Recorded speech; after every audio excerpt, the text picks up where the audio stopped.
Hare Krishna. Welcome to episode 12 of Studying Vaiṣṇava songs. Today's song will be Anādi Karma-Phale by Srila Bhaktivinoda Thakur. We'll quickly say our prayers and then proceed on to the song. Om Namo Bhagavate Vasudevaya. Om Namo Bhagavate Vasudevaya. Om Namo Bhagavate Vasudevaya.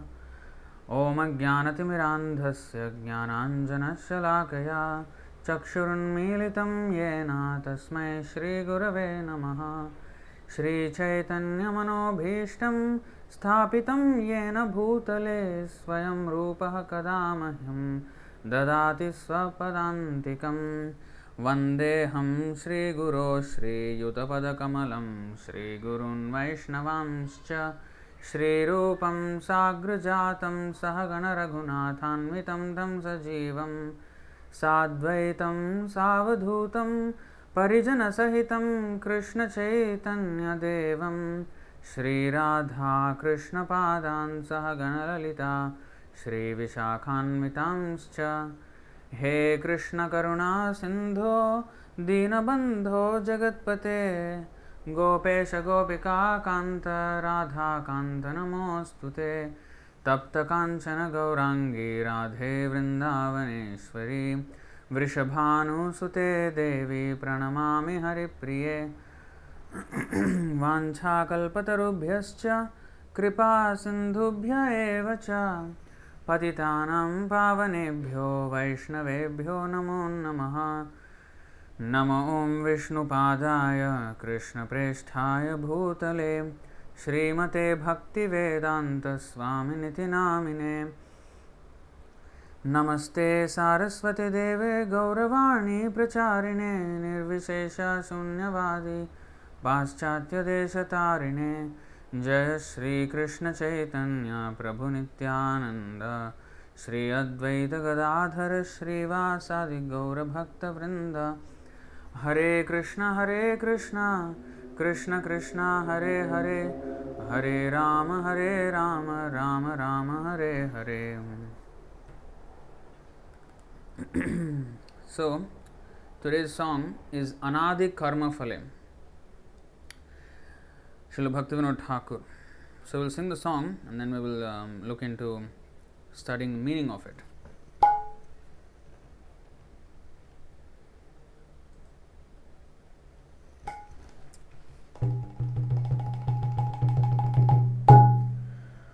Anādi Karma-Phale Pori Bhavarnava Jale Tori Bare Na Dekhi Upay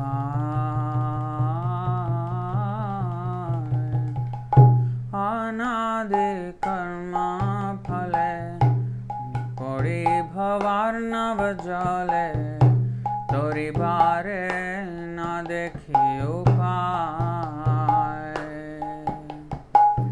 He Vishaya Halahale Divanishi Ajvale He Vishaya Halahale Divanishi Ajvale Man Kabhu Sukha Nahi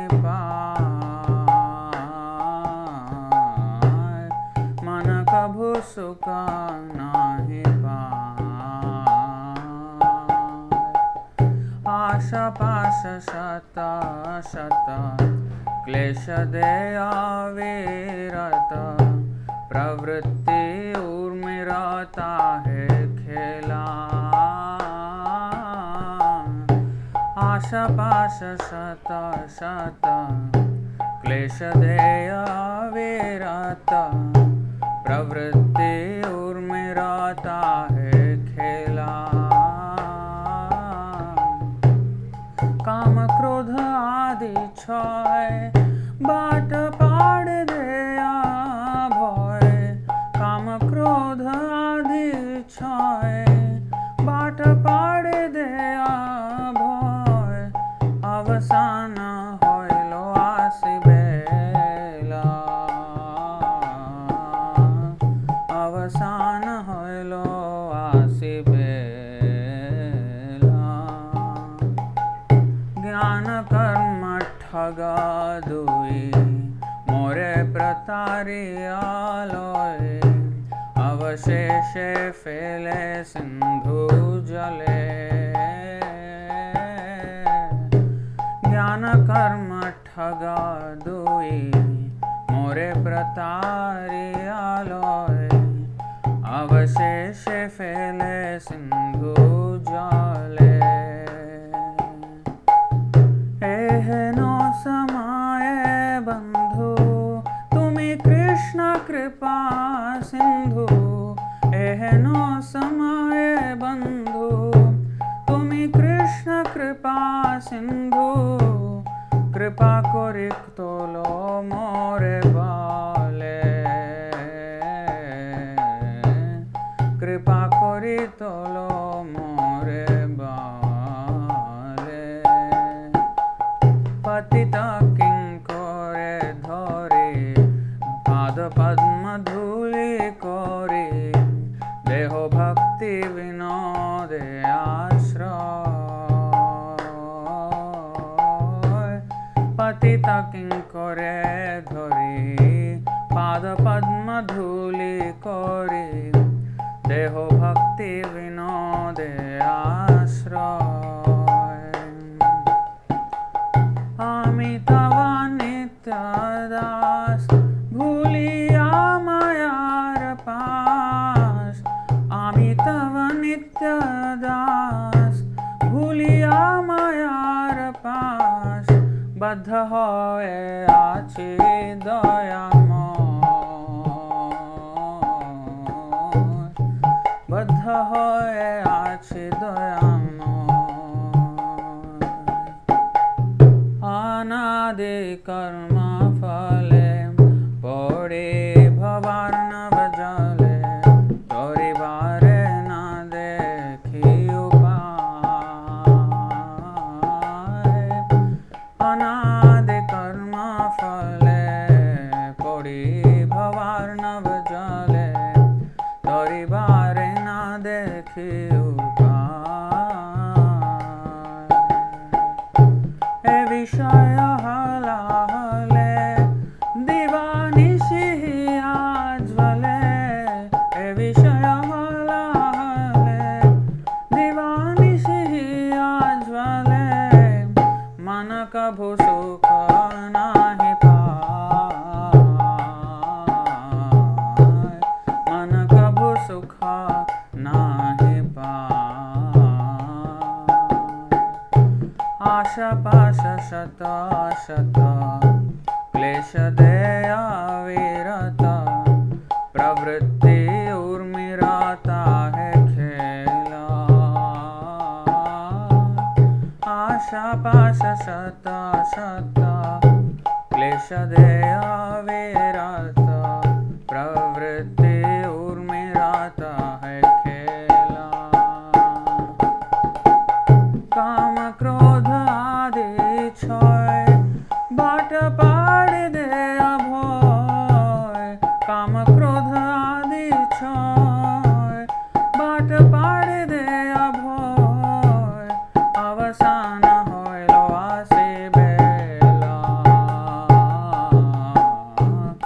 अवसान हईल आसि बेला ज्ञान कर्म ठगा दुई मोरे प्रतारियालय अवशेष फैले सिंधु जले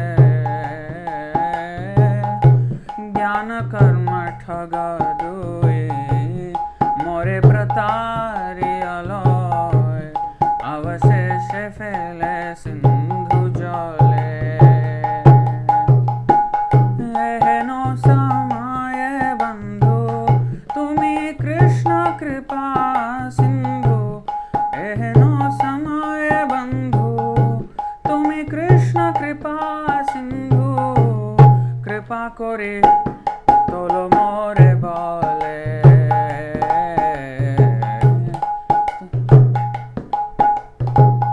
कृपा करे तोलो मोरे बाले पतिता किंकरा गोरे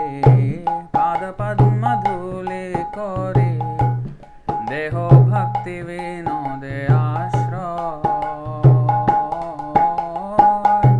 patita kinkore thori pada padma dhuli kori deho bhakti vinode ashray ami tava nitya das bhuliya mayar pash ami tava nitya das bhuliya mayar pash baddha hoye ache doyamoy baddha hoye ache doyamoy Hare Krishna Krishna Krishna Hare Hare Hare Ram Ram Ram Hare Hare Hare Krishna Krishna Krishna Hare Hare Hare Ram Ram Ram Hare Hare Hare Krishna Krishna Krishna Hare Hare Hare Ram Ram Ram Hare Hare Hare Krishna Krishna Krishna Hare Hare Hare Ram Ram Hare Hare Hare Krishna Krishna Krishna Hare Hare Hare Ram Ram Hare Hare Hare Krishna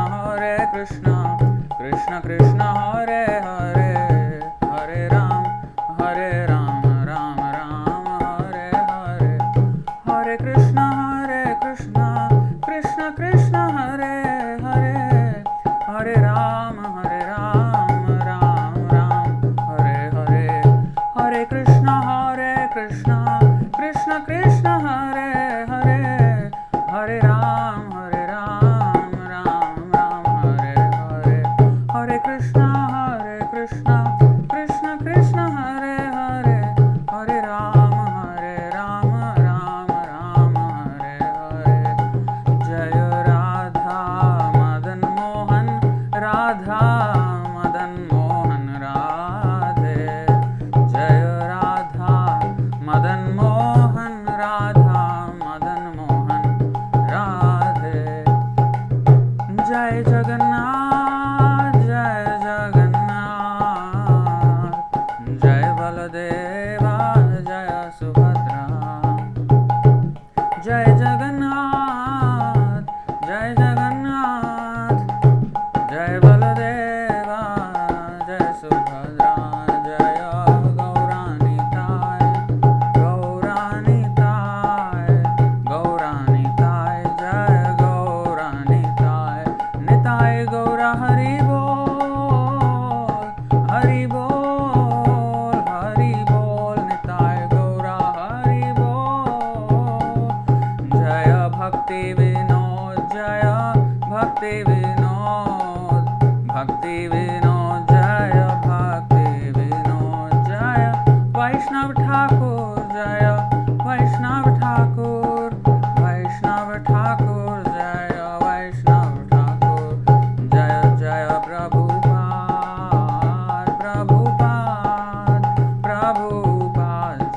Jaya Prabhupada Jaya Prabhupada Jaya Prabhupada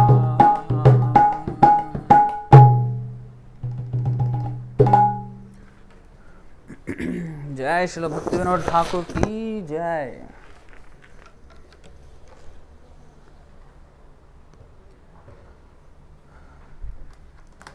So, this is a very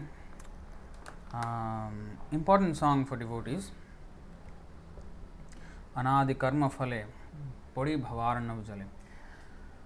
So, in these type of songs, Vaishnava Acharyas, they present themselves as very humble and actually humble. They are actually honestly humble.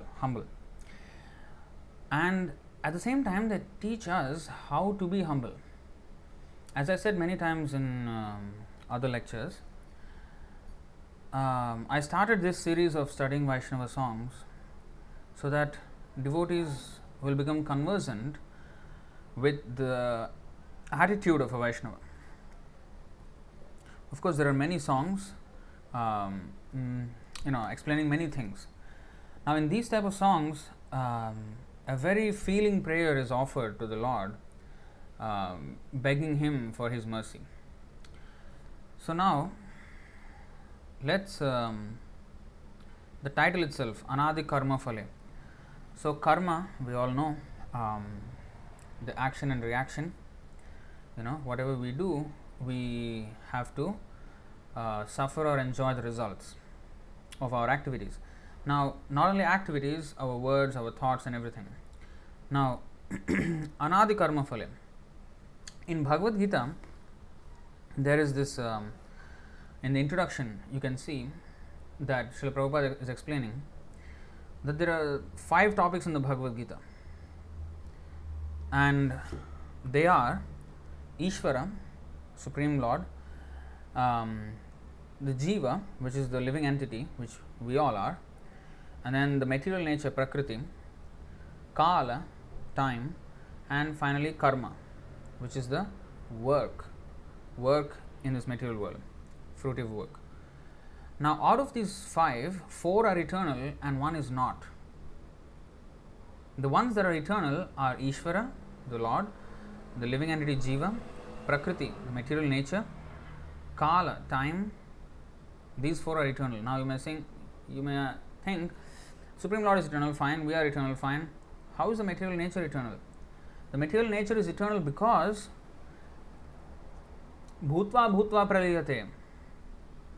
It is just manifested and unmanifested, that's all. It's not that it's destroyed at the time of so-called annihilation. Just like a pot is made of earth, water and heat, fire, and then it's baked into a pot. Now, when the pot is broken, that is the annihilation of the pot, but it is not the annihilation of the earth, water and the fire. The elements just mix into the original ingredients, but the manifestation of the pot is annihilated, but the ingredients are not annihilated. You see? So, modern scientists, they understand this as the law of conservation of energy. So, energy is neither created nor destroyed, it is just transformed from one form to another. This is true for us. The Lord can create unlimited forms of energy. We cannot create. We can only transform one to another. And the material nature is nothing but a transformation of these ingredients into different forms. So, material nature gets repeatedly created and destroyed, or manifested and unmanifested. When the Mahavishnu breathes out, exhales, then all the universes come into existence. And when he inhales, they are all annihilated. And then when he exhales again they come into existence. So, it's an eternal function. Now, the changes that we see in the material nature are only because of our short span of observation. For example, if an insect is born somewhere in the night, and if its lifetime is only like maybe 24 hours maximum, and if it only lasts maybe 12 to 15 hours, such an insect, when he sees from the night time that suddenly there is sunrise, he thinks the whole world has changed. It has become different.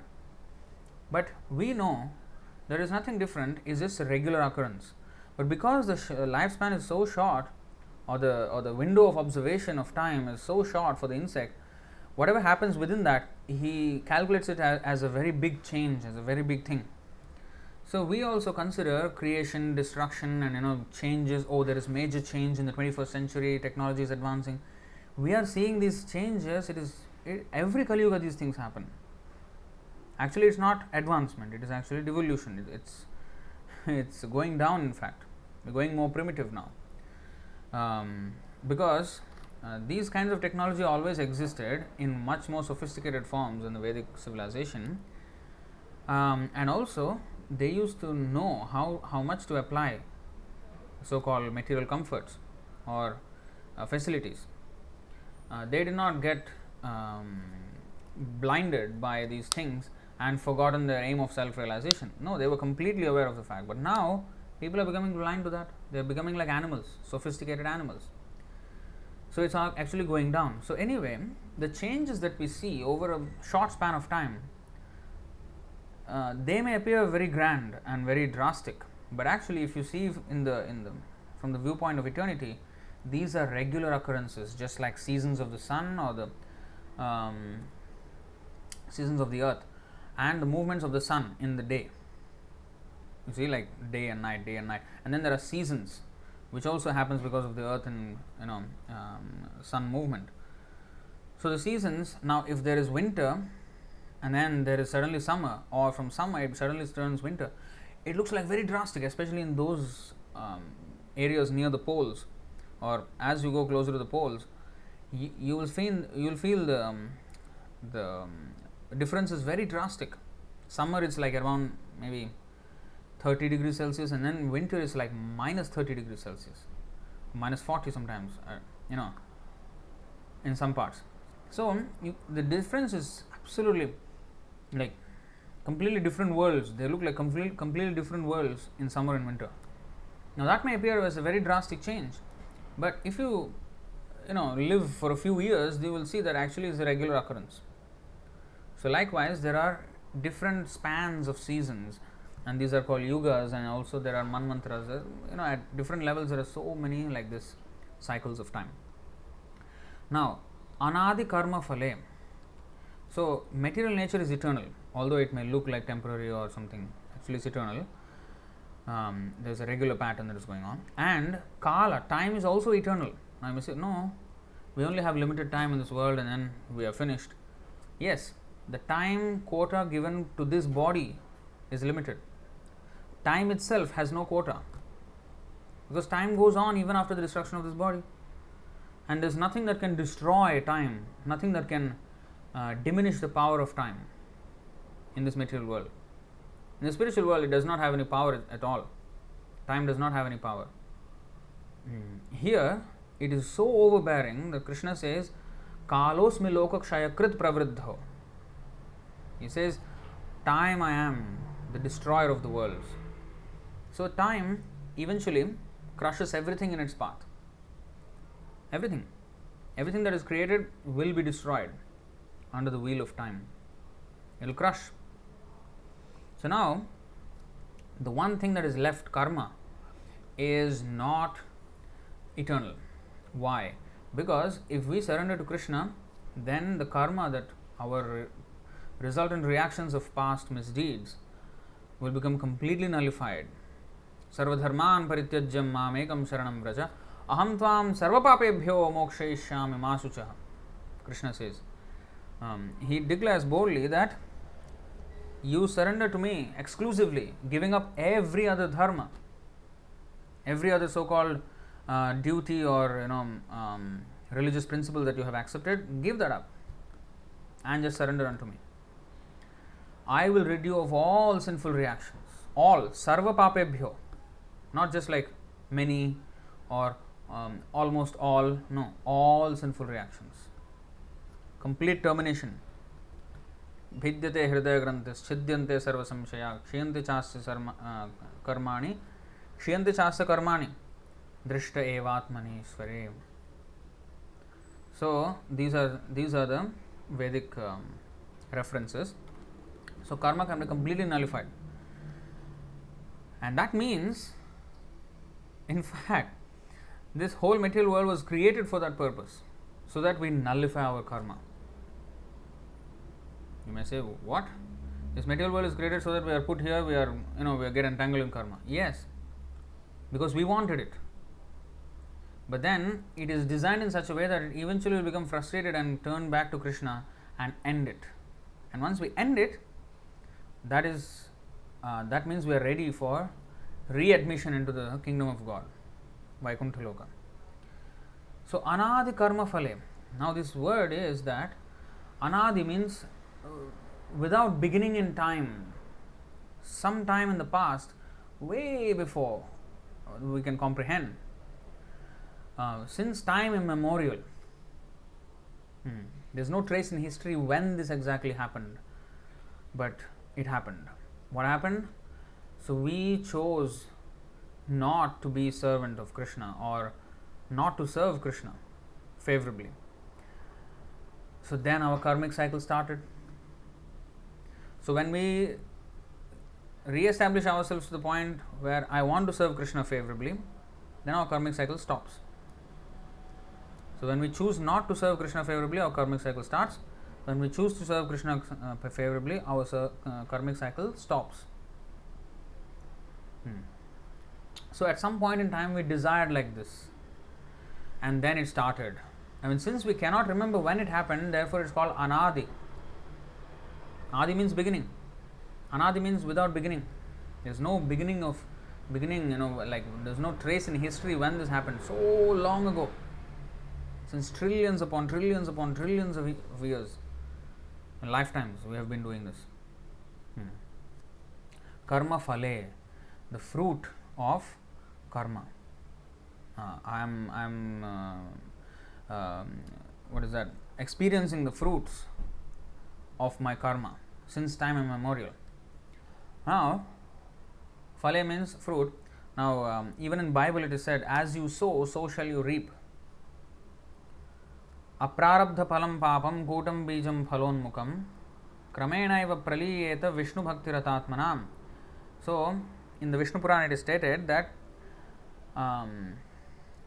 sinful reactions to our sinful activities, and when we say sinful activities, it's not just sinful activities, even pious activities are considered actually sinful activities, because in the material world it may be better than the sinful activities, but actually all activities in the material world are sinful. It is like this: in the prison house, there is A class prison, B class prison, C class prison. Now, a person in the C class prison is a person with heavy criminal record. Now, when they become better, when they try to mend their ways over time, suppose they are given a 20-year sentence, and over the years, he becomes a little more mature, a little more, level-headed, then he is promoted to B class prison and A class prison. Now, among the prisoners, he will be seen as, oh, he is advancing. But for the outsider who is outside the prison, who is in the normal society, he is just a prisoner. He is a criminal. Now, among the criminals in the jail, he may be as, he is an A class prisoner. He is improving. He is advancing. He is doing good deeds, so he is getting improved. He is getting higher facilities.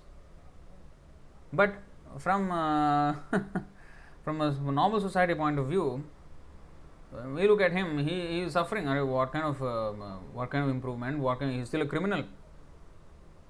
So these pious activities and sinful activities are nothing but actually sinful activities only. They are just different shades of sinful activity. Some are lightly shaded sinful activities. Some are darkly shaded sinful activities. That's it. Among themselves, something is better than the other. Like that. The example is given. Prabhupada said, is like the difference between wet stool and dry stool. Prabhupada said in the open field in the villages in India, people pass stool in the fields, and actually it is a very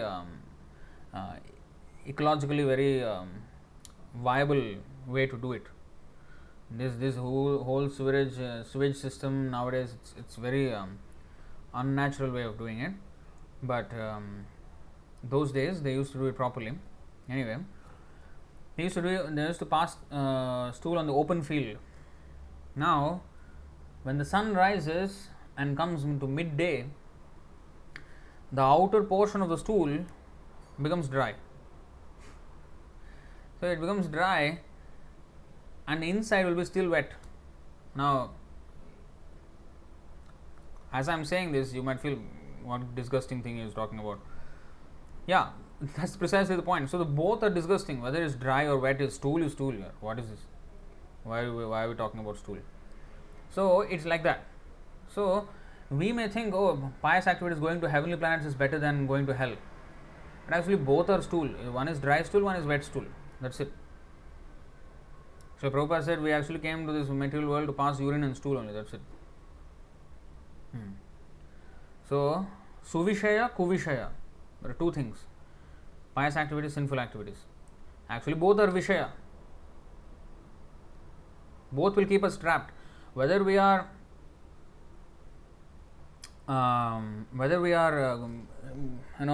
like bound by iron shackles or golden shackles, I am bound. I can be proud. Oh, I am bound by golden shackles. Yay! But what is this? I am shackled. Yeah. I am shackled. I cannot move. I am a prisoner. Just because I have golden shackles, oh, I am a very great prisoner. I have golden. But I cannot move my hand. Urudam nibaddha. Urudam nibaddha means very tightly, very stiffly bound. Cannot take it out. That's our position. Kuvishaya and Suvishaya. So now, Anādi Karma-Phale. So there are sinful reactions. When we commit a sinful action, it will take time for it to fructify into a fruit. Like when you sow a seed of, say, apple, it will slowly grow. If you water it, everything conditions are nice, perfect.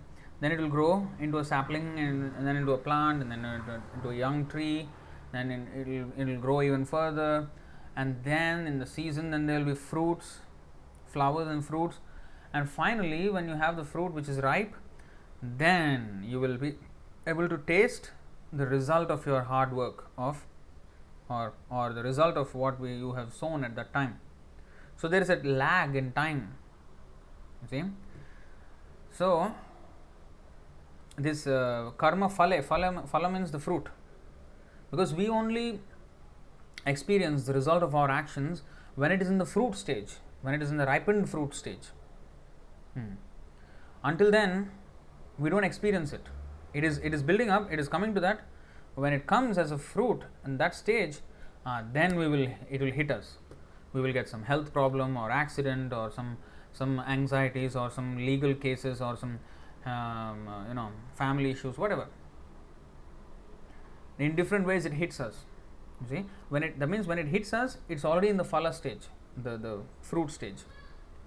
When it has not hit us yet, but it is in the pipeline coming, that means it is somewhere in the intermediary stages, either in the seed stage or the sapling stage or the young tree stage or the just evolving tree stage, and then just the fruit just bore fruit but not yet ripe. So all this aprarabdha phalam papam kutam bijam phalonmukham, these are all stages. So in whichever stage these so-called sinful or so-called pious, actually all are sin as we know, in whichever stage these sinful reactions are there, kramenaiva praliyeta Vishnu bhakti ratatmanam. By Krishna bhakti or Vishnu bhakti, devotional service to Krishna, in Krishna consciousness, we can, all these reactions of sinful activities will be completely destroyed, burnt to ashes. So Anādi Karma-Phale. Another important thing to notice here, Anādi Karma-Phale. Now, this is the long tail. Nowadays they are calling it long COVID. Like you get COVID and then you have symptoms till many months. Long COVID, they say. The long tail of COVID. It's like a comet, and then a comet has a tail. So, karma is actually like that. Why? We should note first thing that karma, our activities are judged. The seeds of karma are sown only in a human form of life. In a form of life below the human beings, that means among the animals, birds and all this, there is no karmic seeds that are sown. They are reaping the fruits of the karma of previous actions in previous lives, but in that particular life, as an animal or as a bird or anything that is subhuman, below human, they are not sowing any more seeds, because karma activities, only humans have the rational power to decide between right and wrong. And so when human beings act in certain ways, they are supposed to know how to act. There should be discrimination in activity among human beings. But in animals, they just act on instinct. They don't have this power of rationalizing what is good, what is bad, what is moral, what is immoral. They don't have. They're just instinct based most of the time. In fact, all of the time. So, Anādi Karma-Phale. Now, if you observe, in a human life, we commit so many sins. When I'm saying sin, it is also including the piety. Okay? Because as we know, we have already established the fact that everything is just sinful activity in different shades. Now, all forms of every day, we are sowing so many seeds of sin. So, in one human lifetime, like suppose we stay for 80 years, okay? 80 years. And in that 80 years, every day we are sowing multiple seeds by our words, by our actions, by our thoughts even. But one concession is there, that in Kali Yuga, whatever we think is not rewarded or punished. Only whatever we do and say, they will be, and especially do, they will be very heavily judged in Kali Yuga, because the mind is so bad that Krishna gives some concession. Okay, even if you think something bad, it is not going to be punished for that thinking. The thing is, oh, that's fine. Okay, then I'll have all bad thoughts. Never mind. I will not say anything. I will not do anything. But I will have all bad thoughts. I will.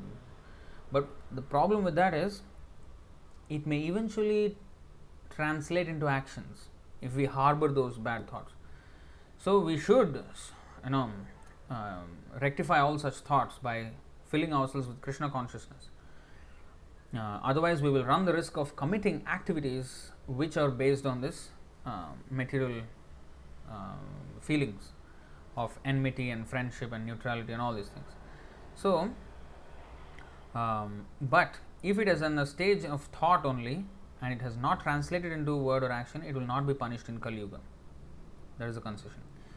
Now, otherwise, it is punished or rewarded.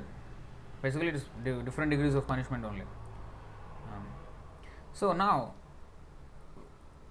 every day I am committing, say, 10 or 20, I am sowing 20 seeds of sin. By the time I am 80, it's like 365 days in a year, and 20 times 365, which is like what? 7,300 in a year. Times, say 100 years, let's say 100 years, okay, easy calculation. 7,300 in a year, and 100 years, 730,000 seeds of sin. And I think we commit more than that. No, Prabhu, I am very pure. I don't eat non-vegetarian, I eat vegetarian. Well, the vegetables also have life. If you are not eating Krishna Prasadam, it is sin only. How many vegetables I killed? That many. If I am walking, an ant is killed, that is also. Or if I gave anxiety to someone, that is also counted. So all these are counted. When I am cooking in the fire, some germ may be killed, that also I have to pay. So it is not even 20, it is way more than 20. We just for calculation's sake. So if I sow 20 seeds of sin a day, 730,000 seeds of sin will be sown in a lifetime. Some may be much worse than others.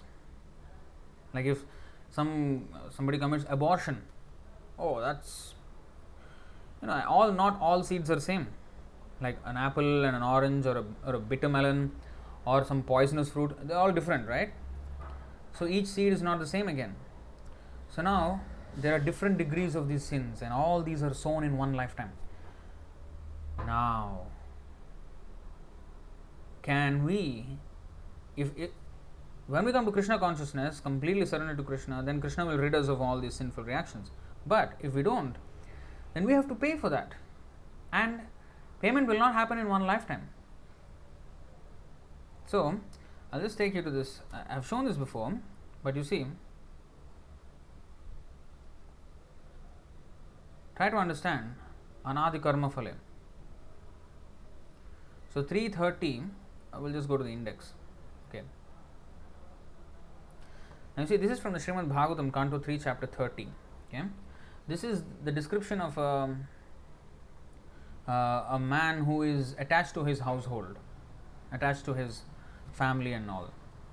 So, he secures money by committing violence here and there. You may say, oh no Prabhu, I am not committing any violence. So, some people, they do delivery services. They may be riding a motorbike for McDonald's. McDonald's is violence because there is so many animals are killed, birds are killed in that kitchen. So, just by driving that, I am actually committing violence. So, he secures money by committing violence here and there. So, I am not saying this one thing only. Everything is actually indirectly or directly connected to some kind of sinful activity. Okay, one second.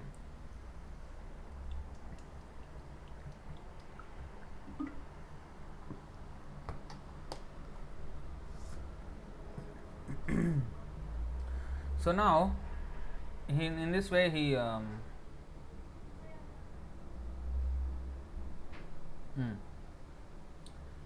grows old by working like this for the family, and then when he grows old, you see here it is said, when he suffers reverses in his occupation, he tries again and again to improve himself, but when he is baffled in all attempts and is ruined, he accepts money from others because of excessive greed. So in this way, he's always in struggle for existence.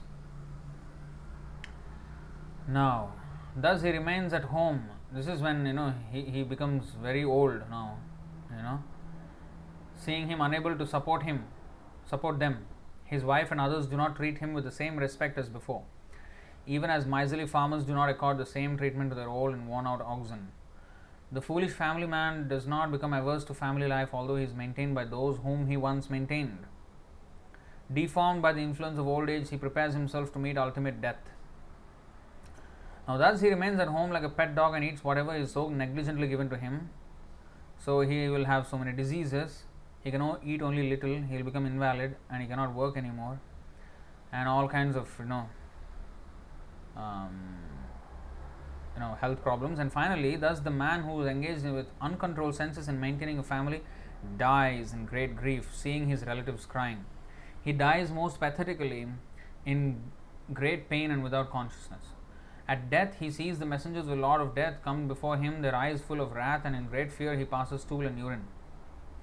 So then he is captured by the Yamaraj.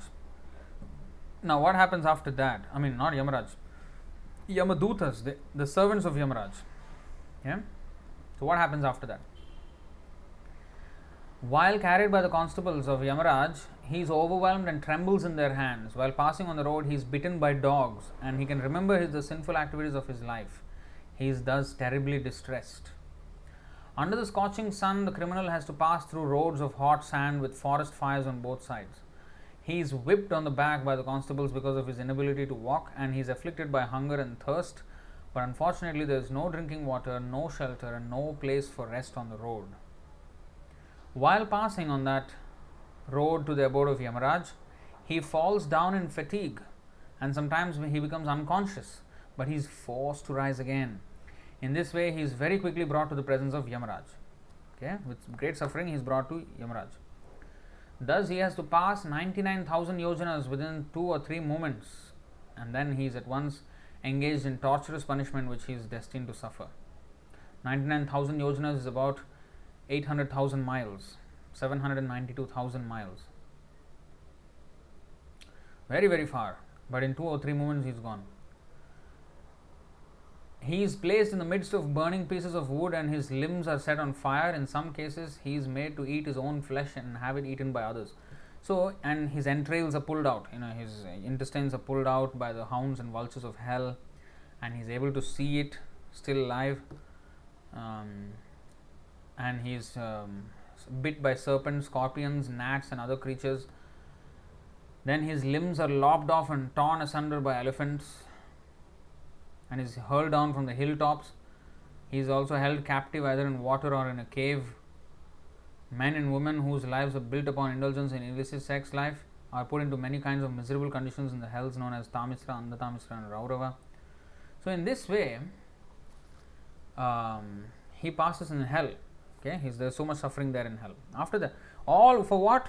For his seeds of sin sown in the human life. He suffers in hell a lot, not just a little bit, a lot. Then what happens after that hellish life? He becomes completely purified? No. After leaving this body, the man who maintained himself and his family members by sinful activities suffers a hellish life, and his relatives suffer also. Now, he goes alone to the darkest regions of hell after quitting the present body, and the money he acquired by envying other living entities is the passage money with which he leaves this world. Okay. He goes to hell. Now, here the last verse. Having gone through all the miserable hellish conditions and having passed, now you see, having passed in a regular order through the lowest forms of animal life prior to human birth, and having thus been purged of his sins, one is reborn again as a human being on this earth. That means, you see, he having after hell is not finished.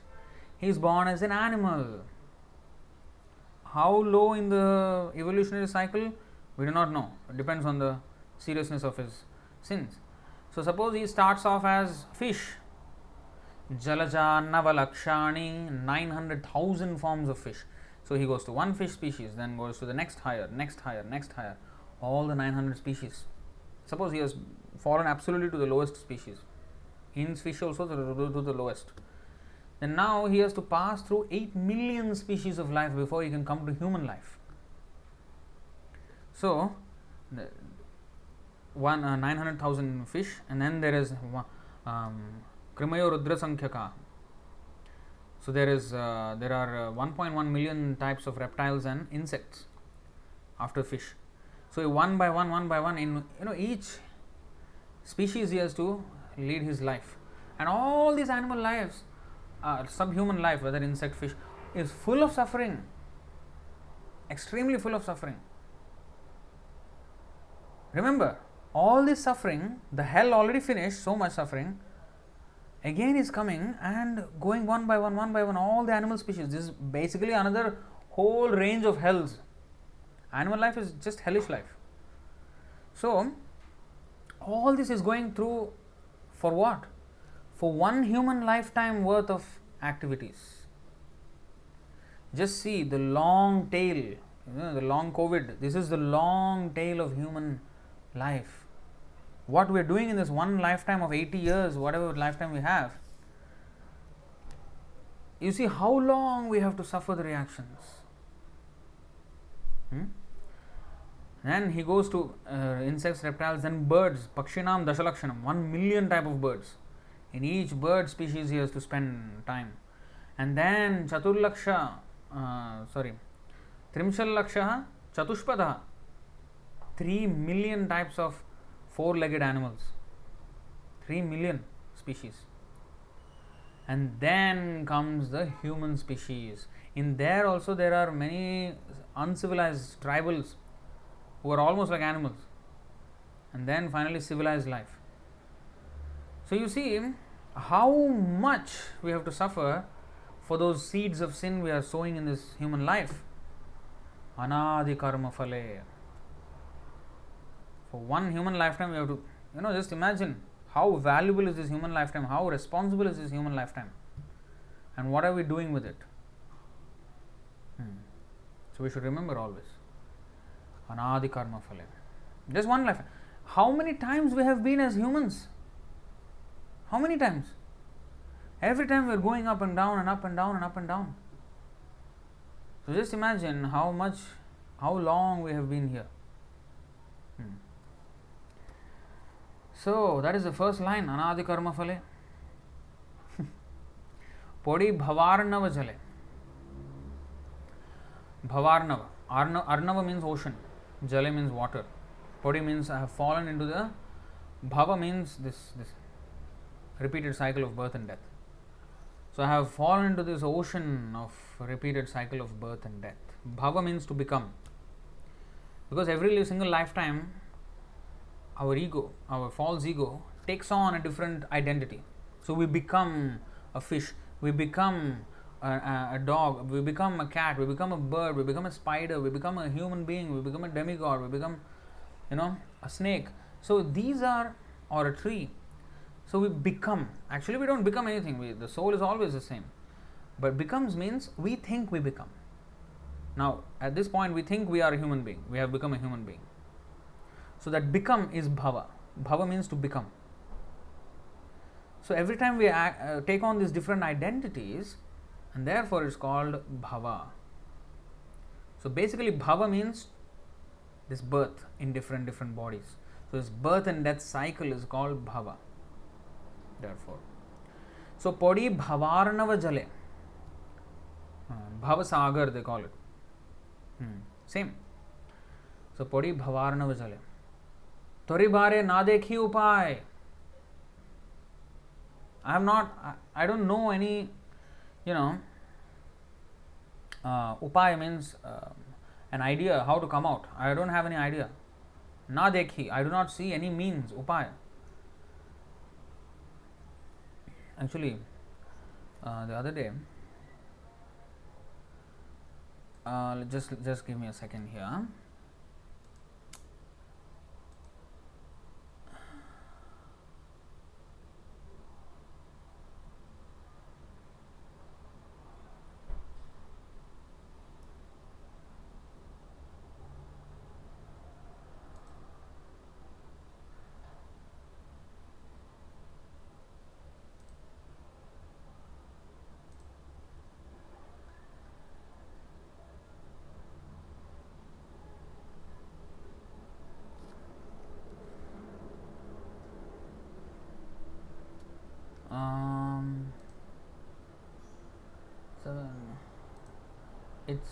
It's this thing. Okay. Sorry for the delay. 11:13. I think this is the one. Let me see. 11:13, 9 and 10.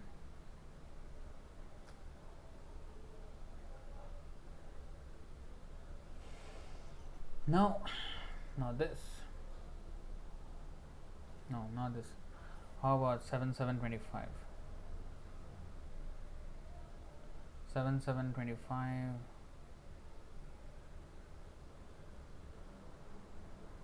No. There is upaya. There's a nice verse. I don't know if I can get it, but yeah, this is the one.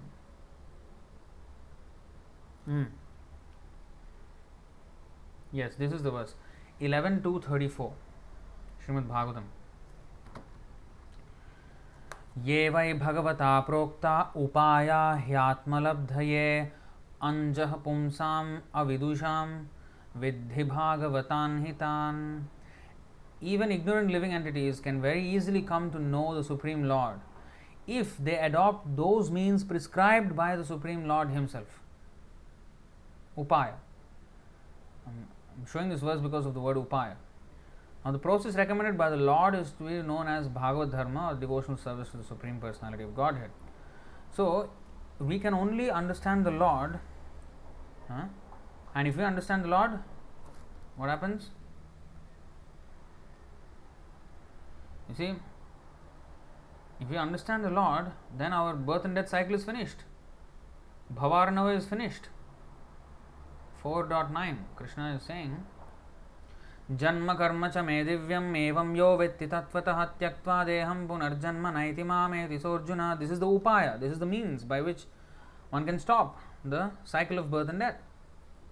How? To know the Supreme Lord. And one can only know the Supreme Lord if we adopt those means prescribed by the Lord Himself. That means any other means, whether I create my own idea, or I borrow other people's ideas, or I follow this person's idea, that person's idea, is always going to be a failure. So in today's song, Na dekhi upay. Na dekhi upay means I don't see any means out of this. And even if we take other people's means, some people will promise, like there are so many gurus nowadays, so many babas, yogis, they're promising relief from suffering. And many people are their followers. So even whether I come up with my own upaya or means, or whether I take other people's upaya or their idea, I am still going to be a failure. Toribare means to be released, delivered, to deliver. To deliver, I do not see any means. So in other words, we can only accept those means given by Krishna himself, not anything else. Na dekhi upay. I do not see any means of deliverance from this ocean of material existence. In this in this connection, I just want to show a few verses how people give different upaya.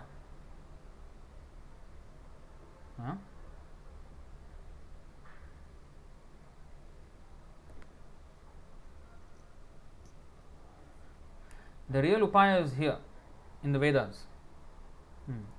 प्रवृत्तिं च निवृत्तिं च कार्याकार्ये भयाभये बंधं मोक्षं च यावेत्ति बुद्धिः सा पार्थ सात्विकी. O son of Pritha, that understanding by which one knows what ought to be done and what ought not to be done, what is to be feared and what is not to be feared, what is binding and what is liberating, is in the mode of goodness. So one who understands things as they are through the Vedic scriptures, through the mercy of the bona fide spiritual master, that kind of person is in the mode of goodness. Now in the mode of passion, यया धर्मम अधर्मम च कार्यम च कार्यमेव च अन्यथावत् प्रजानाति बुद्धिः सा पार्थ राजसी. O son of Pritha, that understanding which cannot distinguish between religion and irreligion,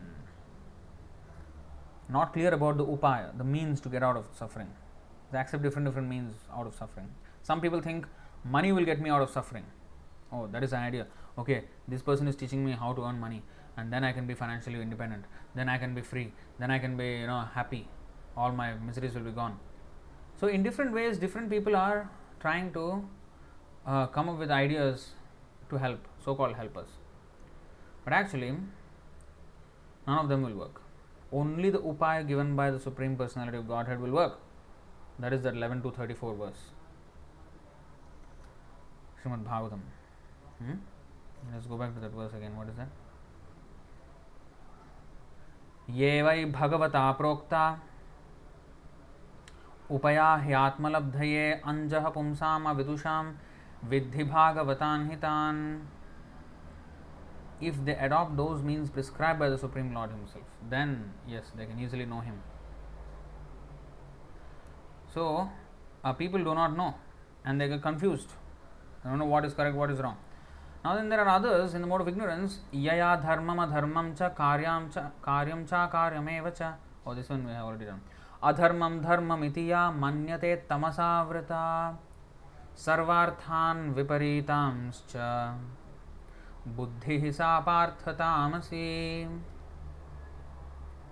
You see, that understanding which considers irreligion to be religion and religion to be irreligion under the spell of illusion and darkness, and strives always in the wrong direction, O Partha, is in the mode of ignorance.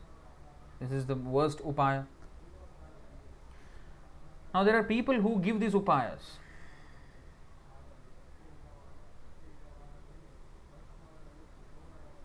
Seven, 15, 12, I guess. These are the 5 types of systems of upaya which are apart from Bhagavata upaya, or the idea or the means given by the Lord. That is the original upaya. But these other upayas are there. Vidharmaha paradharmascha abhasa upamachalaha adharma shakhaha panchema dharmagno dharmavatyajet. What is that? There are 5 branches of irreligion, appropriately known as irreligion. Vidharma, religious principles for which one is unfit. Paradharma, pretentious religion, abhasa, analogical religion, upadharma, and cheating religion, chaladharma. One who is aware of real religious life must abandon these 5 as irreligious. Now, there is a little bit description of each of them. Dharma badho vidharma syat, paradharmonyachoditah, upadharmastu pakhando, dambho va shabdabhichhalah.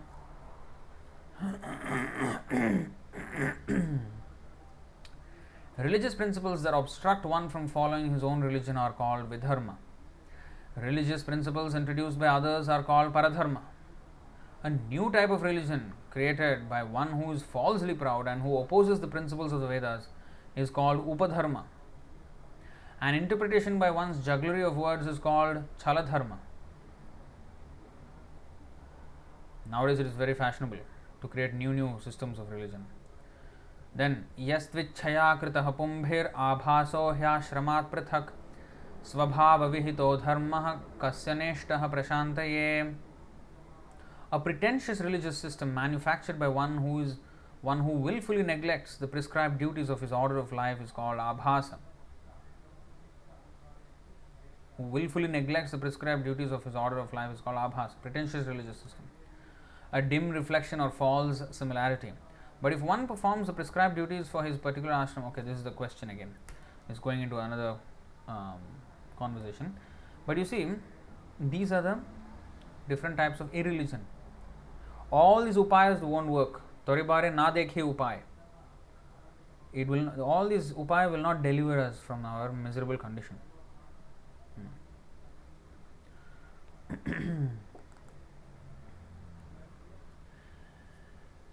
ए विषय हलाहले दीवानिशि आज्वले मन कभु सुख नाहि पाए. You see, ए विषय हलाहले, this sensory inferno. What is this inferno? Inferno means fire, engulfed in fire. ए विषय हलाहले, the senses day and night hiya jwale, divanishi hiya jwale. Mana, mind, kabhu ever sukha, satisfaction nahi paye, does not receive.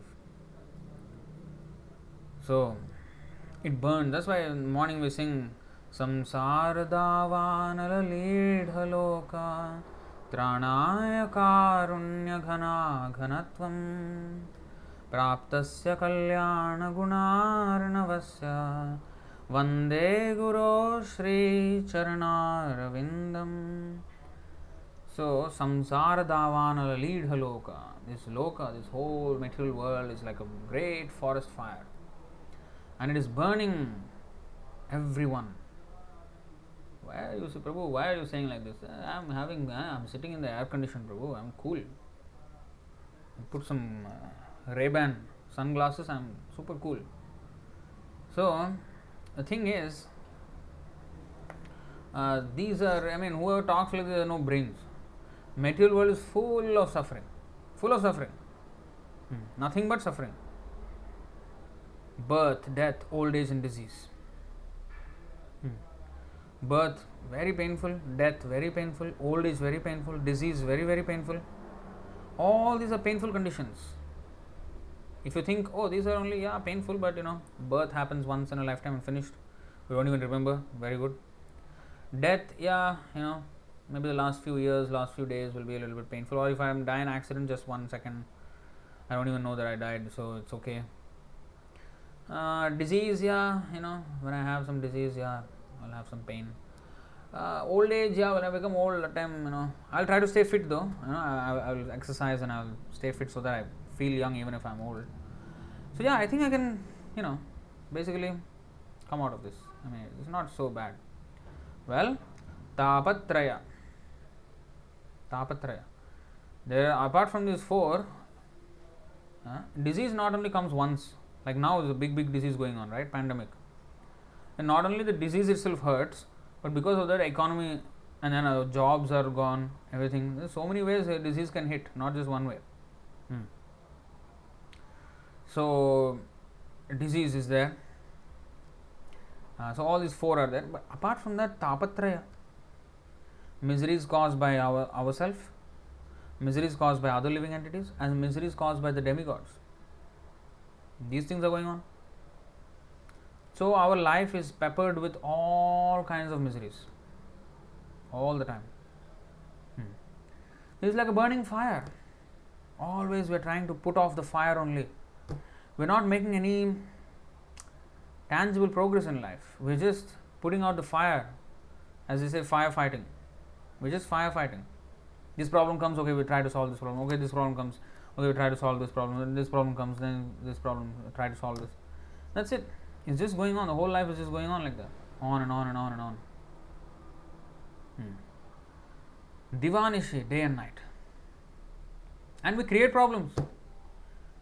For example, people get into family life and then they have to work hard for decades and don't know whether the children will be with them or they will go against them. No, don't know.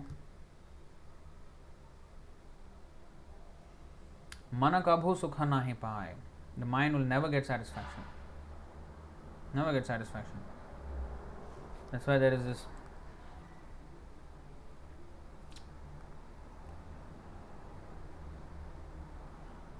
verse, no?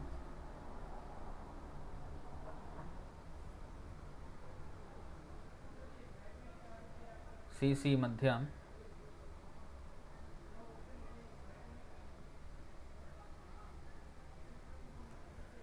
Kamadinam gatina katidha palita durnideshas tesham jata mahina karuna natrapanopasanti utsrajyaitana tu yadapate sampratam labdha buddhis tvamayata sharanamabhayam mamniyam svatmadasye.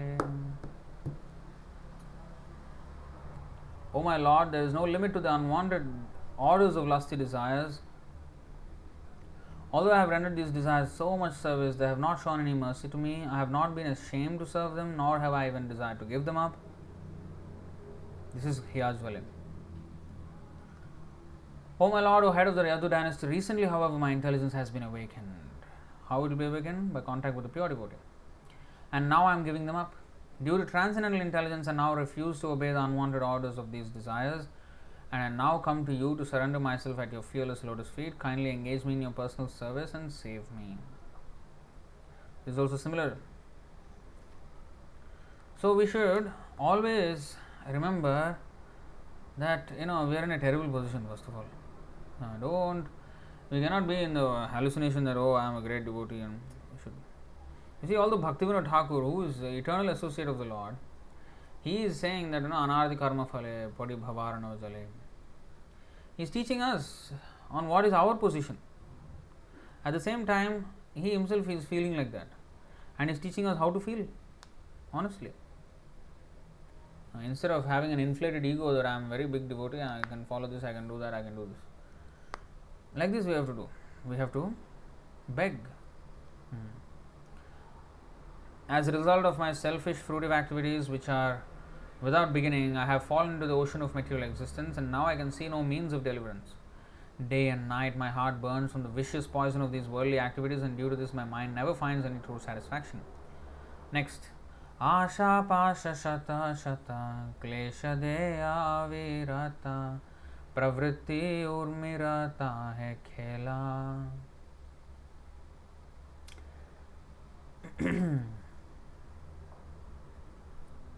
Asha pasha, bindings of desires. Shata shata, hundreds and hundreds. Klesha deya, giving distress. Avirata, without cessation. Pravritti urmira, urmi means waves. Samsarapaha apadurmi bahulam. Trishnato ye madana pavano dhuta mohormi male. Moha urmi male. Urmi means waves. So pravritti urmira. Urmi means, pravritti means material. Nivritti means spiritual. Nivritti means to give up sense gratification. Pravritti means to engage in sense gratification. So, pravritti urmira, that means of the waves of expanding material activities.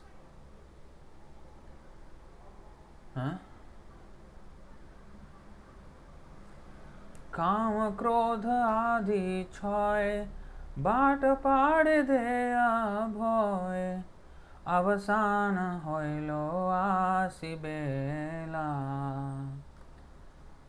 Avasana hoilo asibela. So, the lust, greed, and so forth, these 6 highway robbers, Bhatapade, they are bhoy, they give great fear. And avasana, the end, has become, what is that? Bound by hundreds and hundreds of desires for becoming happy. I find that they instead give me constant trouble, tightening like nooses around my neck. You know what's a noose? I actually do not know how to tie a noose, but Mahaprabhu is very good at tying a noose. So, there is a loop, and then there is this. So, when you put the thing, the more you pull, the more it becomes tightened. Just like usually when we want to unentangle ourselves from a knot, we pull something, we try to pull here, pull there, pull here, pull there. Like a shoelace, we pull on one side. If you pull at the correct thing, then it will become loose. But the noose is different. The harder you pull, the tighter it becomes. And there's only one side to pull, that's it. So it's like that, like nooses around my neck. These desires of ever increasing materialistic tendency play like incessant waves in the ocean of nescience. We've actually seen this. In the Mukundamala Stotra, the other day we were seeing the. You see, the waves of the ocean of material existence are nothing but our own desires of ever increasing material tendency. Okay, let's see that. Those verses.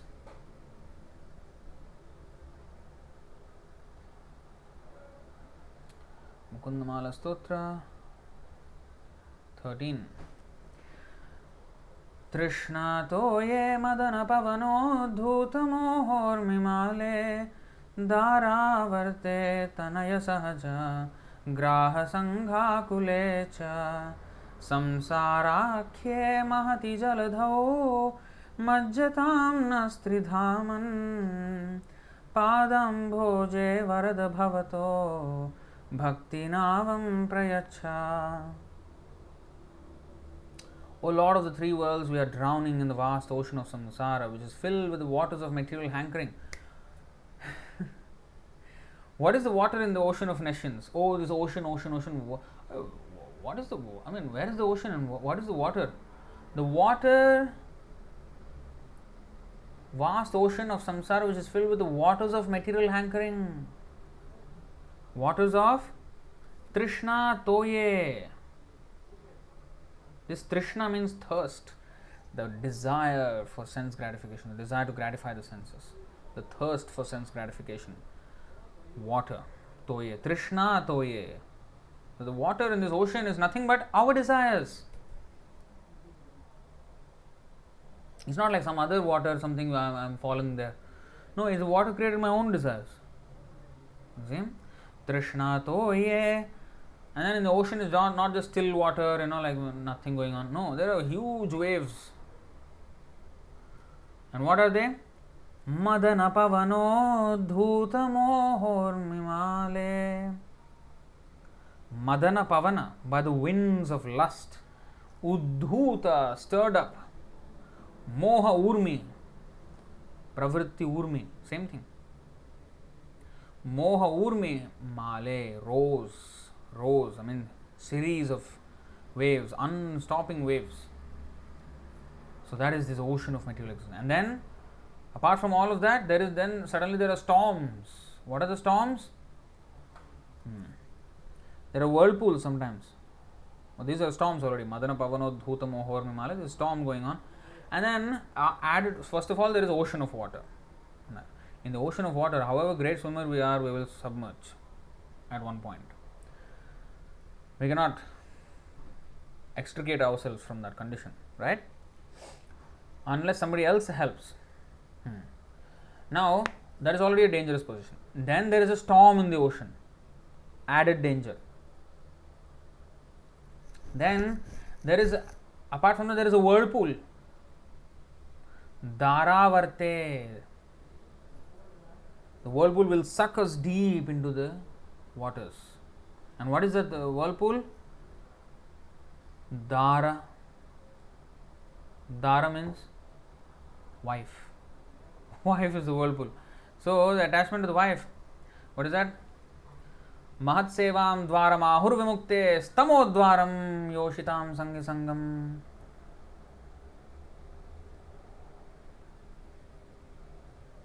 Five,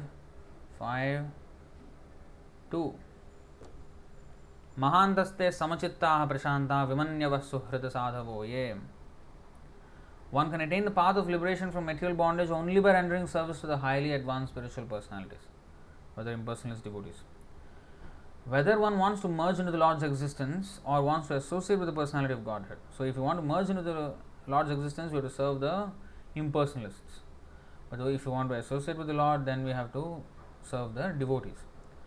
Now, for those who are not interested in such activities, who associate with people fond of women and sex, the path to hell is wide open. This is called the whirlpool. Whirlpool will bring us down. So that down to hell. So that hell means how it will happen?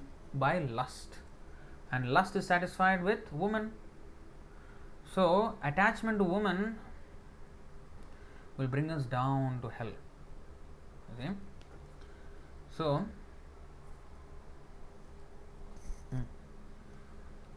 So this is mentioned here. Dharavarte tanaya sahaja graha sangha kulecha.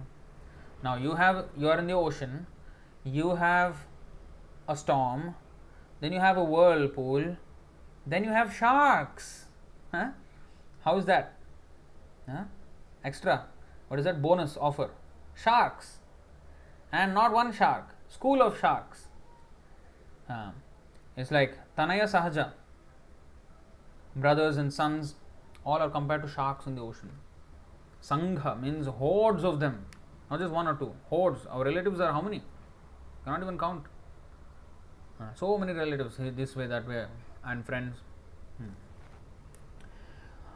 Akule, crowded, not just 1, 2 here and there, no, crowded. Graha sangha kulecha samsarakhe. Akhya means name. This ocean with all these descriptive features is called, it has a name, it is called samsara.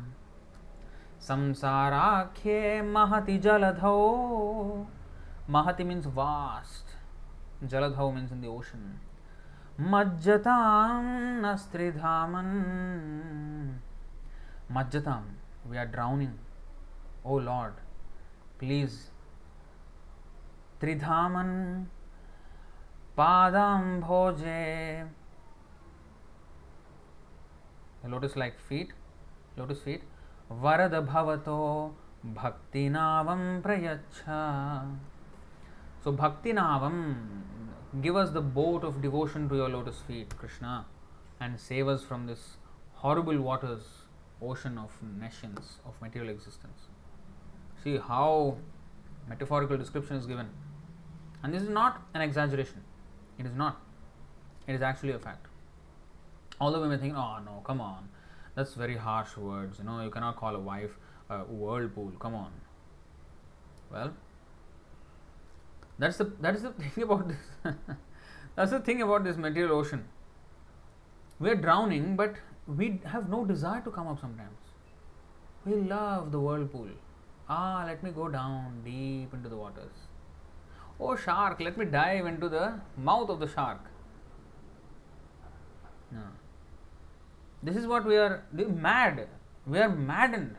Only a mad person, if he sees a shark, a normal person would try to escape or do something to escape from the danger. But a mad person, if he sees a shark, hey shark, dive into the mouth.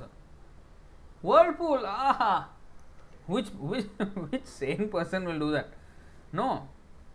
And Bhaktivinoda Thakur in another prayer he says, Mahaprasadam honoring prayer, Sharira avidya jal. Our body is a avidya jal, a network, a net of ignorance. Jodendriya tahe kal.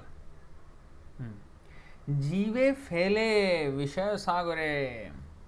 Now, apart from all these things mentioned in this verse of Mukundamala Stotra, there is ocean water, there is storm, there is whirlpool, there are sharks, and this is samsara. Now, added one more bonus tip. What is that? We are not free. We are not a hand and leg, everything we can swim. No, we are in net, bound by a net. Now, just imagine your position. You are bound in a net, you are thrown into this ocean in which there is storm going on, big waves, deep waters, sharks, whirlpools, and this is where we are wanting to be happy. Mad. We have become mad. Then, in today's song again, in the same verse, apart from this ocean description, these desires of ever increasing materialistic tendency play like incessant waves in the ocean of nations. There are also many thieves and rogues here, of whom 6 are prominent. Not anybody else. Where are the thieves? Our own lust, anger, envy, greed, illusion, and madness. Their presence is making greatly fearful. It is causing great fear. And in this way, my life is coming to an end. Now, there's 2 beautiful verses. One in Mukundamala Stotra, 36.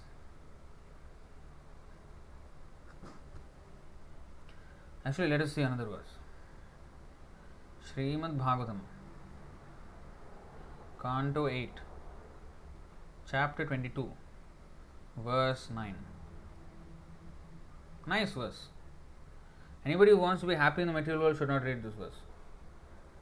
Kim atmananena jahati yontata kim rikthaharaihi svajanakya dasyubhihi kim jayaya samsriti hetu bhutaya martyasya gehaihi kimihayusho vyayaha. What is the use of the material body which automatically leaves its owner at the end of life? And what is the use of all one's family members who are actually plunderers, taking away money that is useful for the service of the Lord and Lord in spiritual opulence? They are taking away money which is supposed to be used for the service of the Lord. What is the use of a wife? She is only the source of increasing material conditions. And what is the use of family, home, country, and community? Attachment for them merely wastes valuable energy of one's lifetime. It's so true. Very pessimistic description of materialistic life. Home sweet home. Well, an ocean full of storms and sharks and whirlpools and bound by a net doesn't sound very sweet, right? In other words, I think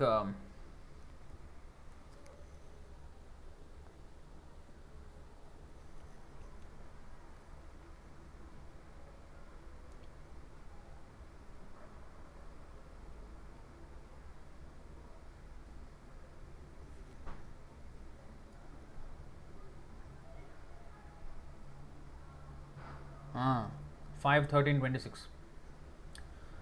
Rajovacha yohava iha bahuvida mahabhagavata bhihitah parokshena vachasa jivaloka bhavadva sahi arya manishaya kalpita vishayo nanjasa vyutpanna loka samadhigamah athatat evaitad durvagamam समवेतानुकल्पेन निर्दिश्यतामिति.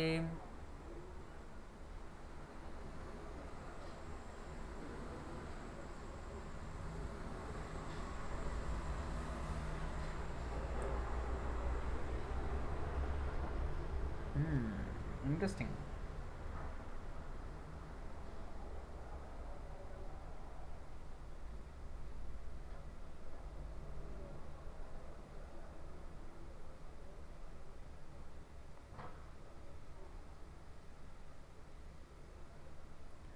Anyway, I think we need to read more context to.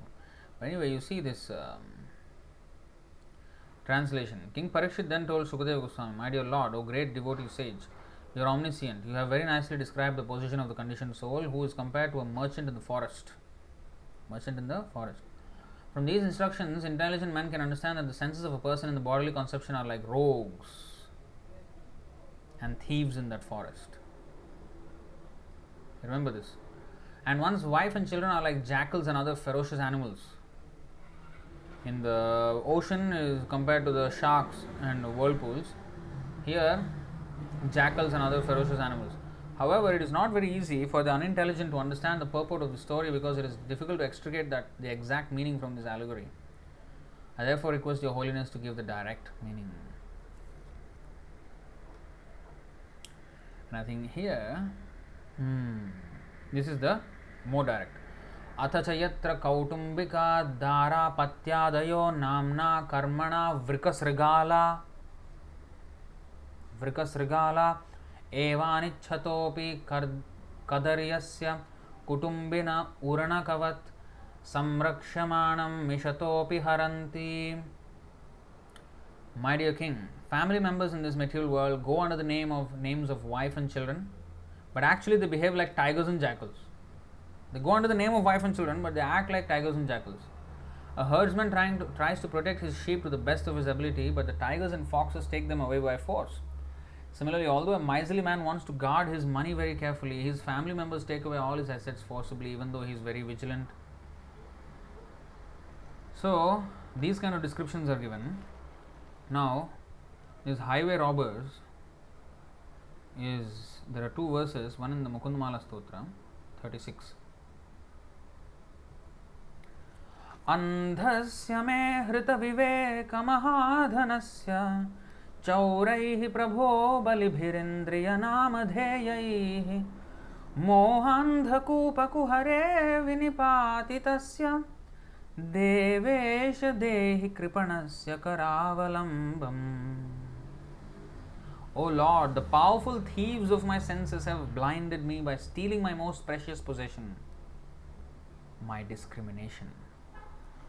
The thieves, they will steal valuable things, right? What is the valuable thing that they stole from me? My discrimination, my power of discrimination. And therefore, in other words, the senses, when they take control, they take charge, prasabham manaha, they carry over a man's mind by force, and even a man of great discrimination. Vidvamsam apikarshati. Andhasya me hrita viveka. Hrita viveka means my viveka, my intelligence, discriminatory power. Hrita. Hrita means stolen. Apahrita means kidnapped. Hrita means stolen. Kamaistaister hrita jnana. Those whose knowledge have been stolen by illusion. So here, hrita viveka. Andhasya. I am blind. Have blinded me. The powerful thieves of my senses have blinded me by stealing my most precious possession, my discrimination. Andhasya me hrita viveka mahadhanasya. This viveka is mahadhanasya. But that viveka is stolen. That power of discrimination is stolen. How do we get that mahadhanasya? With knowledge. With our Vedic culture, Krishna consciousness. But if we are not careful, then hrita viveka. Mahadhanasya. Our robbers, we have to know the robbers not anywhere else, but our own senses are the robbers. Right? Our own senses are the robbers. So we have to be very careful. We are sitting with the robbers now. And they have thrown me deep into the pitch dark well of delusion. They have blinded me. And the robbers, highway robbers, thrown me into the pitch dark well of delusion. Please, O Lord of Lords, extend your hand and save this wretched soul. So now we are in that well. Sometimes we are compared to being fallen in the ocean, sometimes in the well. In both cases, our position is very precarious. So there is this nice verse by Rupa Goswami.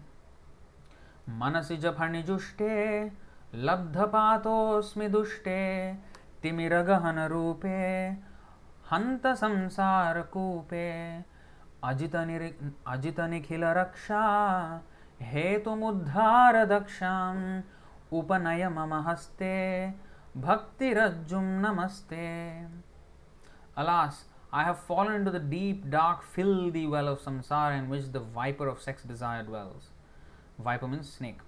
O invincible Lord, the rope of devotional service is the cause of universal protection and is expert at delivering the fallen souls. Please place that rope in my hand. I offer my respectful obeisance unto you. Now, there is another verse, similar mood. Sri Raghunath Das Goswami says the following in the 5th verse of his Mana Shiksha, instructions to the mind. Asacheshta kashta pradavikatapashalibhiriha prakamam kamadi prakatapathapati vyatikarai gale badhva hanye hamiti bakabhidvartma bagane kurutvam phutkaran avati sayathatvam manahita. The highwayman of lust and his accomplices, greed, etc., have waylaid me and bound my neck with the horrible ropes of sinful activities. The noose of sense gratification, you see. What was the word in Bengali?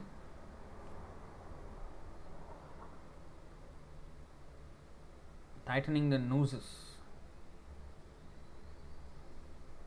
Not exactly here.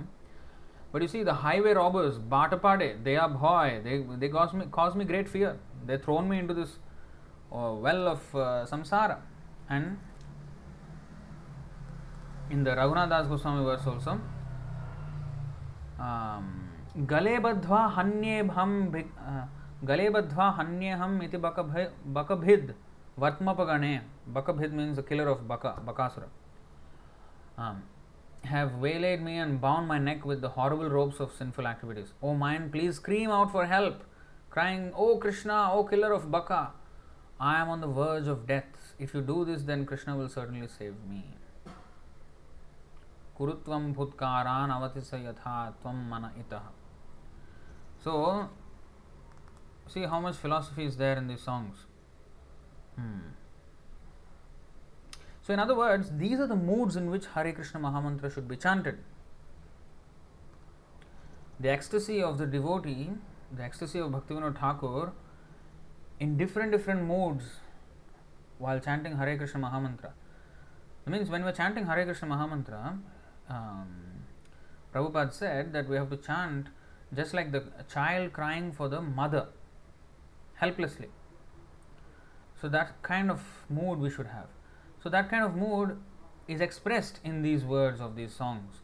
So that's why these songs are expansions of the Hare Krishna Mahamantra, teaching us what is the attitude in which we should chant. See how humbly he is presenting himself. That's how, not that Hare Krishna, Krishna Krishna, Hare Hare, Hare Ram, Ram Ram, Hare Hare. Look at how nicely I am chanting. See, my eyes are fully closed in concentration, and Hare Krishna, Krishna Krishna, Hare Hare, Hare Ram, Ram Ram, Hare Hare. I think in this whole room, I am the one who is chanting in the best possible way, best pronunciation, best concentration. Hare Krishna, Krishna Krishna, Hare Hare, Hare Ram, Ram Ram, Hare Hare. I am already feeling the presence of Krishna. I am with Krishna. Krishna is actually here, and I am actually dancing with him in Ras Leela.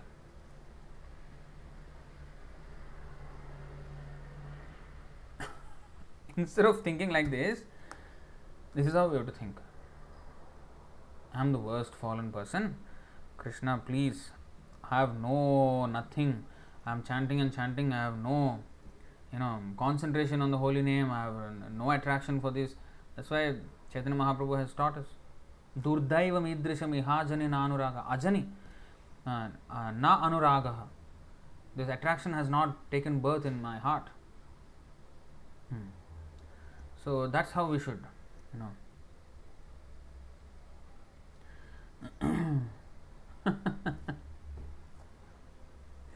Dhiradas is saying, your recitation of shloka is very mesmerizing, but the translations are very horrifying.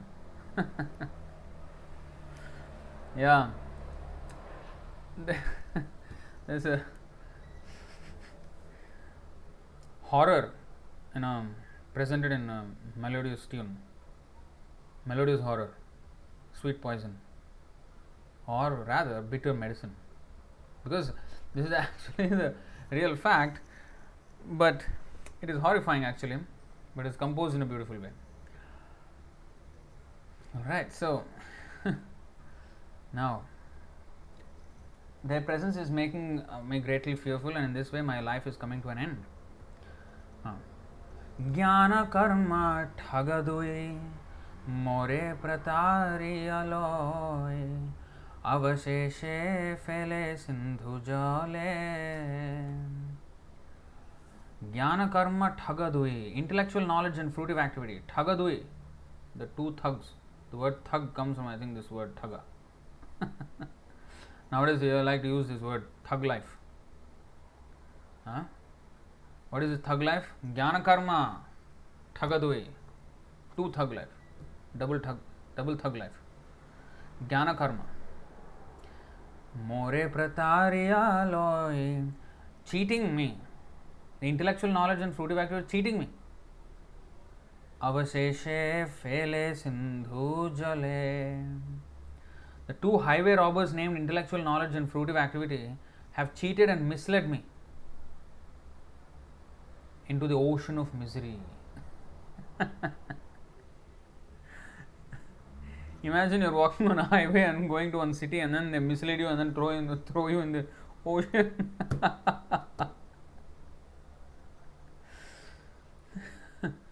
I mean, we're laughing at our own plight. I mean, so the two highway robbers, namely intellectual knowledge and fruitive activity, have cheated and misled me and finally have pushed me into the ocean of misery.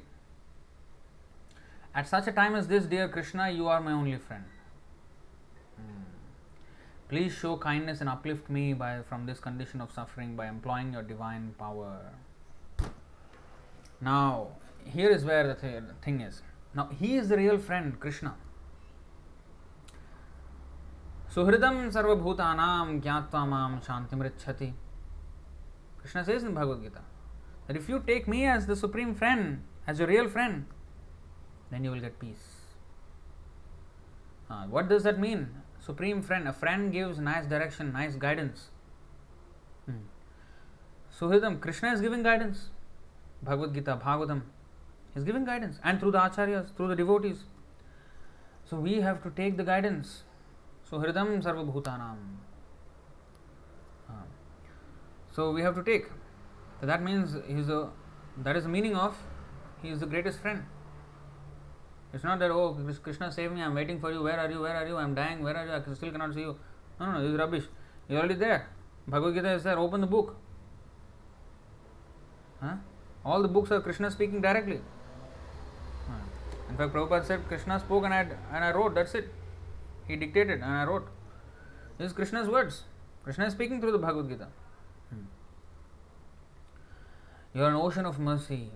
Please show kindness and uplift me from this condition of suffering by employing your divine power. There is another nice verse in Mukundamala Stotra 49.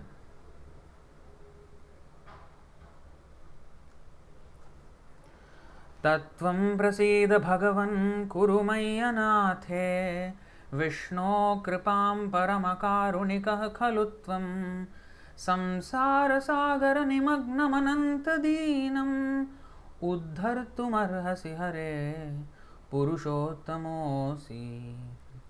Samsara sagara nimagnam anantadinam Uddhartum arhasi hare. O Supreme Lord, O Vishnu, you are the most compassionate, so now please show me your favor and bestow your mercy upon this helpless soul. O unlimited Lord, kindly uplift this wretch who is drowning in the ocean of material existence. O Lord Hari, you are the Supreme Personality of Godhead. See how beautiful. So all these verses, are, shloka, this stanzas of the song are also echoed by other Vaishnava acharyas like King Kulashekara Acharya. Please uplift me from this condition of suffering by employing your divine power. Then, so in other words, we have to understand we are in this ocean and we are greatly, we are not only in this ocean, we are also misled. When you are in the ocean, you sometimes see hallucinations. Tejo varimrid vinimayo yatra trisargom risha. You will see sometimes land, oh, this gorgeous island with nice palaces and nice gardens. But actually it's a hallucination. It's like a mirage. On the desert you will see mirage of water, an illusory representation of water. And in water sometimes it so happens that you will see illusory representations of land. I'm not making it up. It's stated in the very first verse of Bhagavatam.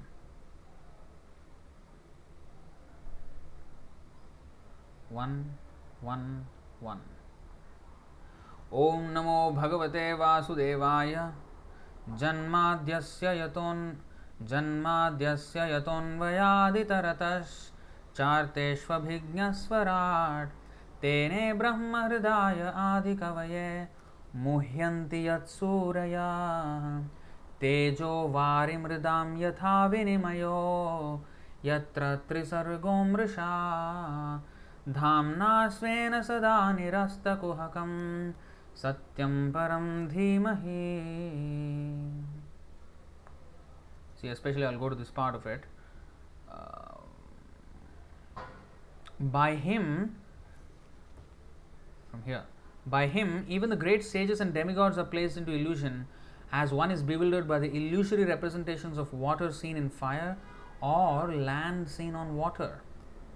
Only because of him do the material universes temporarily manifested by the reactions of the three modes of nature appear factual, although they are unreal. So, just like, and it's a fact, you see, just like on the distant island is an illusion, although it appears factual. Similarly, this ocean, this material world is illusory, but it appears factual, just like the mirage in the desert, and it appears like, oh, this nice source of enjoyment, but no, it is an illusion. So, in this way, there is given description.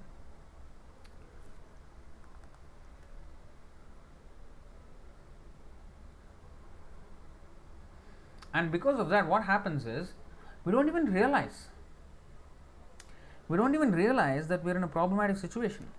That is the even worse,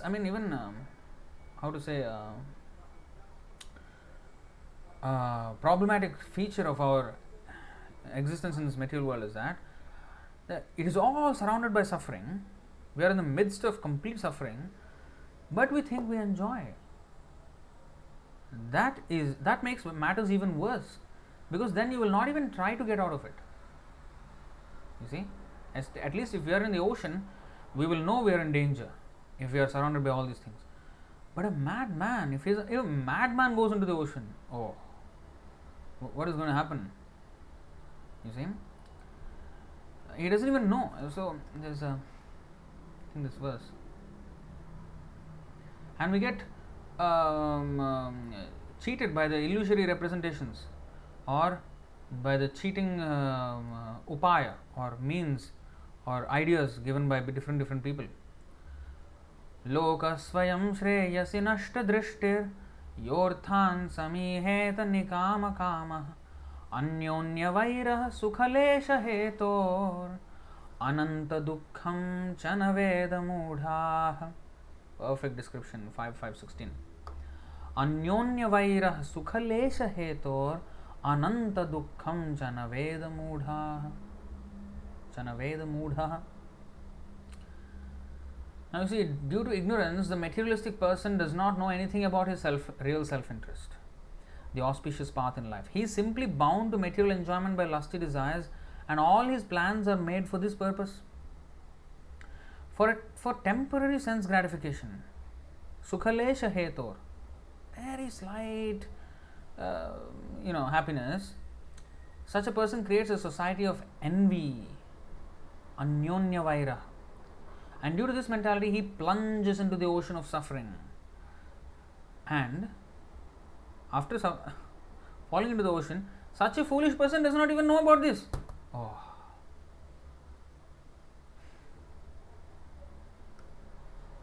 That's just the height of hopelessness.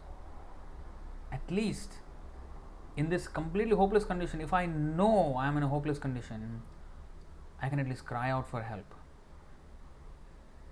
But if I don't even know that I am in a dangerous position, if I think I am in 7th heaven or cloud 9, then, although I am in the basement 9, like completely underground, underwater, then nobody can help. If you don't even know that we are in a problem.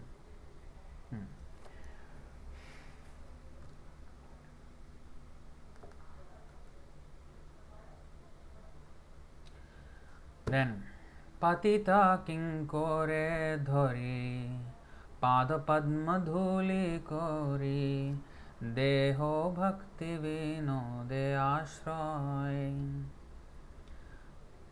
Ami tava nitya das, bhuliya mayar pas, baddha hoye ache dayamoy.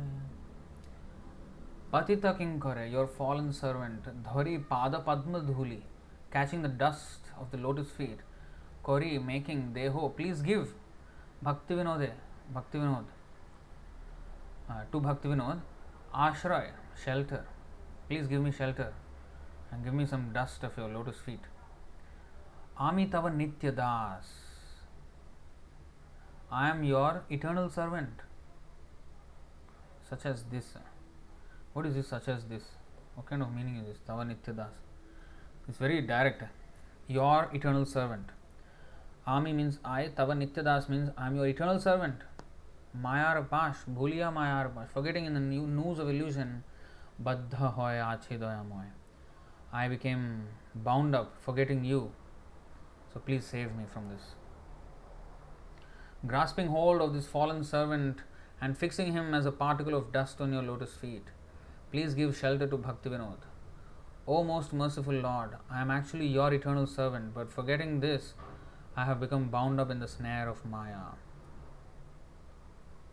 So he is revealing what is our real position, and the other thing is that we cannot extricate ourselves at any point. Yeah? That's why he is begging the Lord to extricate him. Not that, oh, now I understand Krishna, I am actually your eternal servant. Okay, you know what? I'll come out. I'm coming there. Sorry. No. I cannot come out. Daivi hi esha gunamaya mama maya duratyaya. Mameve prapadyante maya metam tarantite. Only when we surrender to Krishna, then Krishna will take out the influence of Maya. Then we will be picked up. So, what was I showing? Let me go back. Yeah. 11:22:10. Anādya vidya yuktasya purushasyaatmavedanam svato na sambhavadanyasthattvajño jnanado bhavet. Because a person who has been covered by ignorance since time immemorial is not capable of effecting his own self-realization, there must be some other personality who is in factual knowledge of the absolute truth and can impart this knowledge to him. So another liberated person has to pick him up. So that person is the Guru, who acts on behalf of the Lord to pick the conditioned souls up. And of course, the Guru is one aspect, and then the Vedas are also there, and that's why it is said,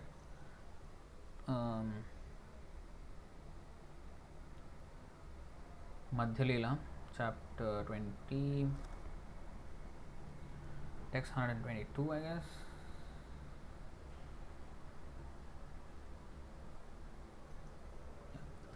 माया मुग्ध जीवेर नाहे स्वतः कृष्ण ज्ञान, जीवेरे कृपाय कोइला Krishna Veda Puran. The conditioned soul cannot revive his Krishna consciousness by his own effort. He cannot. But out of causeless mercy, Lord Krishna compiled the Vedic literature and its supplements, the Puranas. So, we have to take shelter of the Guru who reveals to us the knowledge of the Vedic literature, and taking shelter of this process, then we can come out. That is the meaning of taking shelter of Krishna. Taking shelter of Krishna means, Lord, oh Krishna, save me. Not just saying that. Bhakti Rajum, hold on to the Bhakti Rajum, the rope of devotion. Krishna has already let it down for you, for us to hold it. Now we have to hold it. Alright, so this is the meaning of the song. Very important song, very nice song. So I'll stop it here and take any questions if there are.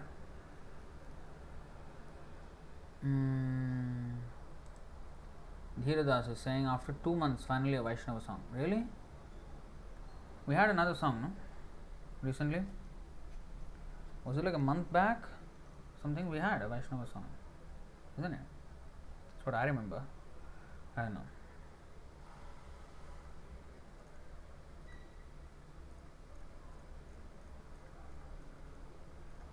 Everybody is saying Pranam, Hare Krishna.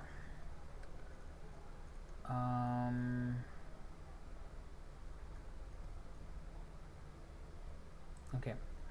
Dhiradas is asking, Hare Krishna Prabhu, it is said that all types of sinful reactions are completely vanquished when one takes to devotional service. Then why do we find some devotees also suffering materially?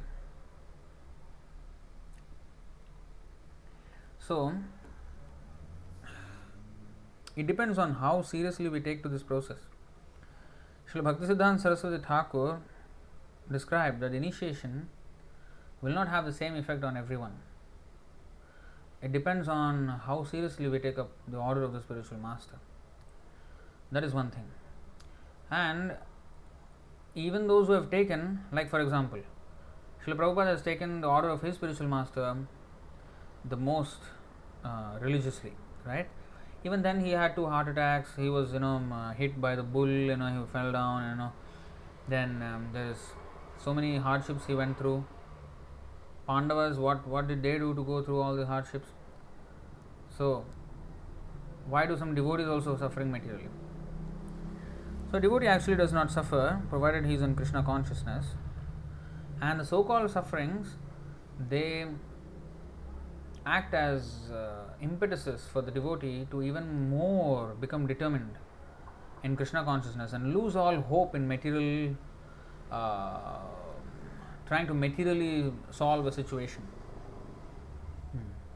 When we lose confidence in that materialistic processes, and that is good for him. So that's why Krishna puts him in situations where he will lose his faith in materialistic life.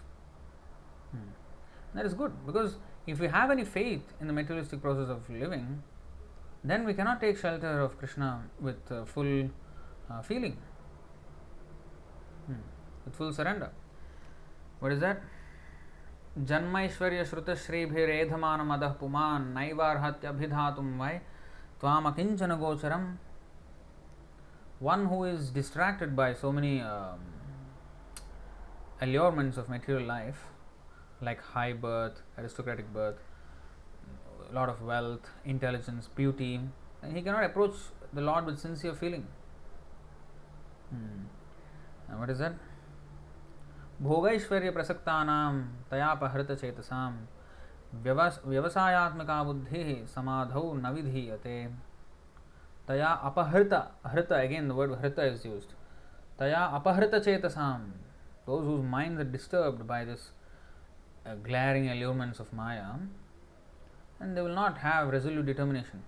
So that's why Krishna mercifully takes away that and puts the devotee in seeming materially suffering positions, but actually they are sources of great encouragement for the devotee if he is properly situated.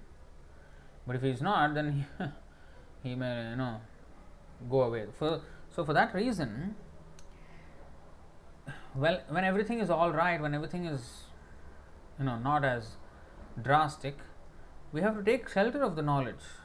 We have to carefully study this literature, because at that, when time comes, when there are times of trials, At that time we have to apply the knowledge. At that time we will be unable to even grasp the knowledge because we are too disturbed. If we have not paid any attention when we are all right, then when time goes bad, when reverses hit us, at that time we will not be even in a stage to understand. Like for example, if somebody passes away in a family, and then the family people are crying, and they have never paid much attention to Krishna consciousness, and they're like, taking it easy. Then they're very much saddened at the time of death of some relative, and then when devotees go and say, no, don't worry, this, here nobody died, it's just soul is going to another place. We should understand this, we should not mourn over this. Then they will feel angry. How come you're? In fact, one time it happened that I was not there. It was before I joined. So somebody passed away. So they called the devotees to do at least some kirtan. It was some life number or something like this. So the devotees went, and they were doing kirtan. Hare Krishna, Krishna Krishna, Hare Hare, Hare Rama, Rama Rama, Hare Hare. Then all the family members were very angered. How come somebody died in our family and you're jumping and all these things, or having a good time in our house? How dare you? They were shouting at the devotees. They don't understand that actually the kirtan will elevate that person. When Haridas Thakur passed away, all the devotees were chanting and dancing. Not that, hey, Haridas Thakur went away. No. A great soul has passed, and the exemplary way in which he left this world is a great example for the rest, and it's a great honor. Chaitanya Mahaprabhu himself carried the body of Haridas Thakur. So the best possible befitting send off for such a great soul, who is Namacharya, who is the professor or the authority of the holy name, is to chant the holy name. That is the greatest honor you can give him. So this is actually the way, but they don't understand. At that time their mind is out of order. So that's why don't wait until things go that way. When things are all right and we have our able mind, these are actually small windows of time that we have, because majority of life will be counteracting different problems. Small windows of time we have where we have proper intellect and no distraction, because apart from tribulations, we also have many distractions. You have to work, you got to maintain family, the children will have some health problem or some tantrums they will throw, or husband and wife some kind of disagreement going on, or something the boss has shouted and then say, oh, you have to submit the project by this deadline, and you have all these anxieties every now and then. You can't focus. So there are small windows of opportunity, so that we have to create our life in such a way that we will come out of this. This is very, very difficult life, like this juggling around. So even if you are juggling around, at least make it a little more comfortable, make it more conducive to spiritual advancement. Not over endeavoring for material objectives. Just as much as necessary to maintain the body and soul together, and spend the time, self-realization. And if one has not married, think carefully. Don't get married, especially for the boys. Don't get married. It's the best advice anybody can give. And not just don't marry and then stay as a bachelor and hoping or lamenting that no girl has come or something. No, that is useless. Engage in Krishna's service and forget about this marriage. You can save yourself a lot of trouble. One can save oneself a lot of trouble. So anyway, so these are there. So when we have time and everything, we have to read, and we can face those situations properly.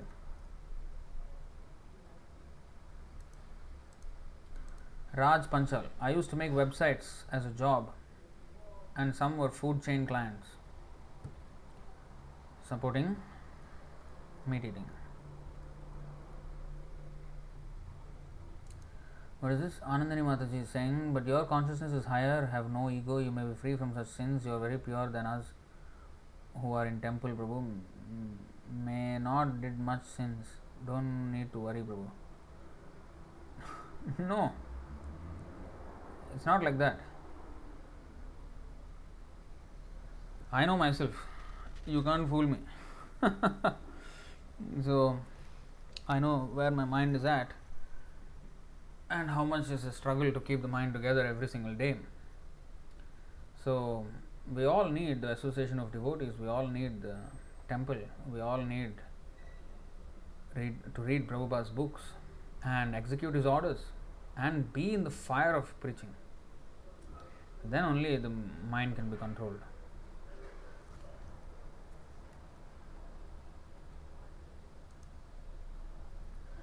Ayappa, Krishna has brought you very nearer because of your determination spirit.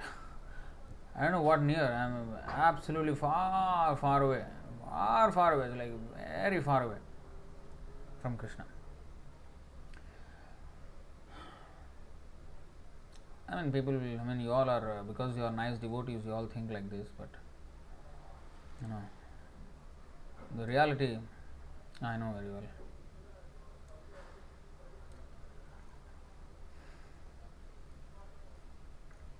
This was nice. This comment was nice. The recitation of shloka is very mesmerizing, but the translations are very horrifying.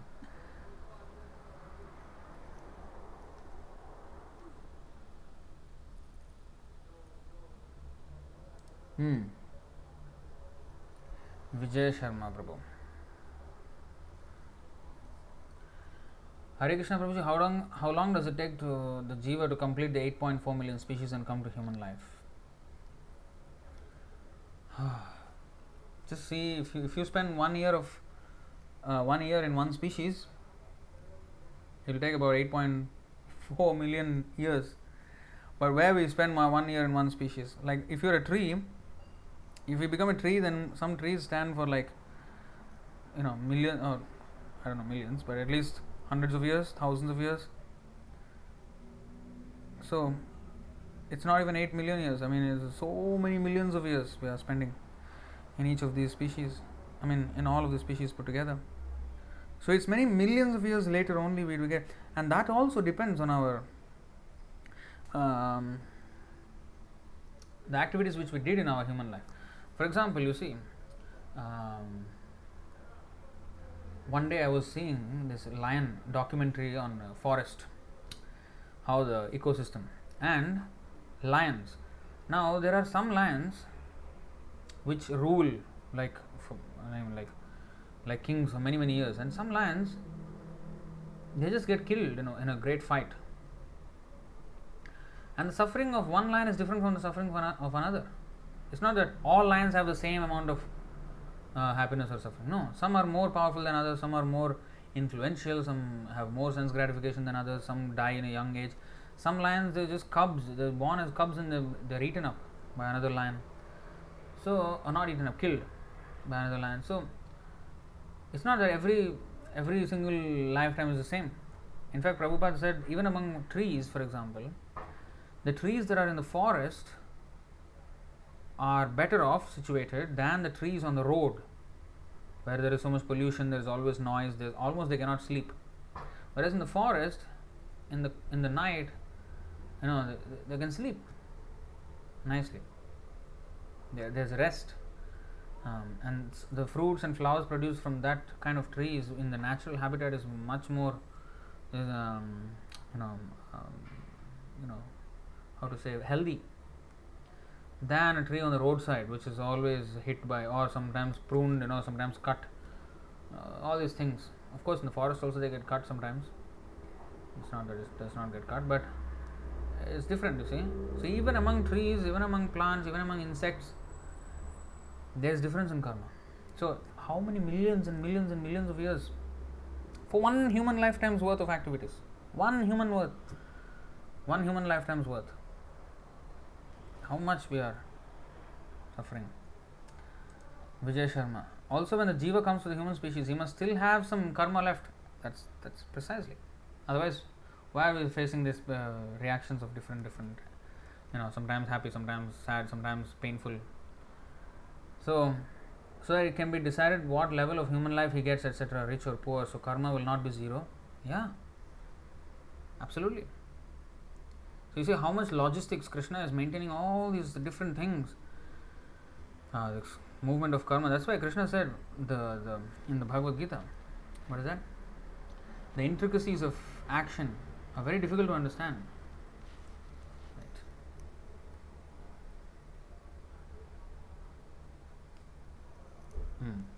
4:17. कर्मणो ह्यपि बोद्धव्यं बोद्धव्यं च विकर्मणः अकर्मणश्च बोद्धव्यं गहनाकर्मणो गतिः. The intricacies of action are very hard to understand. Therefore, one should know properly what action is, what forbidden action is, and what inaction is. Now, this is only what we have to do, what we have to not do. But to see the arrangement of the Lord, how He is arranging every single soul exactly according to His karmani. What is that? Yastvindra-gopamathvendra-maho svakarma bandhanurupa phalabhajanamatanoti karmani nirdahati kintu cha bhakti bhajam govindamadi purusham tamaham bhajami. Yastvindra-gopamathvendra-maho svakarma bandhanurupa phalabhajanamatanoti. See, this English is a bit difficult, but try to understand. I adore the primeval Lord Govinda, who burns up to their roots all fruitive activities of those who are imbued with devotion, and impartially ordains for each, he ordains or he decides impartially for each the due enjoyment of the fruits of one's activities, swakarma bandha. Of all those who walk in the path of work in accordance with the chain of their previously performed works, no less in the case of the tiny insect that bears the name of Indragopa than in that of Indra, the king of the Devas. So, from Indra down to the Indragopa, which is an insect, everyone's position is carefully and exactly placed. Every living entity is exactly placed according to his karma, previous karma. How that is arranged everywhere, it's just beyond us. But this we have to understand, that our karma, Anādi Karma-Phale, our karma, human life, it's a golden opportunity. We should not waste this. Not just one lifetime wastage this is. If we waste this one lifetime, we will waste another millions and millions of lifetimes. Just because of these few years in this life, what we do, those decisions will determine our next millions and millions of years. Learned neophyte. Hare Krishna Prabhuji, the best suggestion what you gave for boys or not getting married, I wish the same would apply for girls as well. Jadurani Devi Dasi Mataji is setting such a wonderful example. No. For girls, they must get married. They must get married. So, what Jadurani? She was, because the husband took sannyas. Then she, of course, she stayed separate. See, we should not go away from Prabhupada's teaching and from Vedic teaching. How can we say that same applies to girls? Where in the books we will find the same thing for girls? No. They are under the protection of, first of all, the father when they are small, husband when they have come of age, and by the grown-up sons when they grow up older. So never are they just alone. Women cannot be like that. They cannot maintain also. Men also is very difficult to maintain. It's many people cannot maintain because they want to enjoy. Only if they are strictly trained in the brahmachari life, then yes. But for girls, there is no such thing as brahmacharani ashram and all these things. They have to get married. But it's not that it is if it is done properly, then it can be as liberating as the brahmachari's life. If it's done properly, there will be yes inconveniences, but by doing our own work, yes. But if we try to do other person's work, then everything will be chaotic, and that's what is happening today. Modern women are trying to be, men and women are equal, and we will do everything that the man does, and this is what they want to do. It's not going to be. That's why the society is in chaos. That is why the society is in chaos, precisely. Men are also not trained to properly take care of women, and so the women will feel insecure and they want to have independence. So if the man is trained as brahmachari, as under the guru, then he will become able in character. And then the woman, if she is trained to become chaste, then that combination will work. But if the man wants to just do whatever he wants, and the woman also wants to do whatever she wants, then it will be a very terrible combination. Like you see this verse in Srimad Bhagavatam,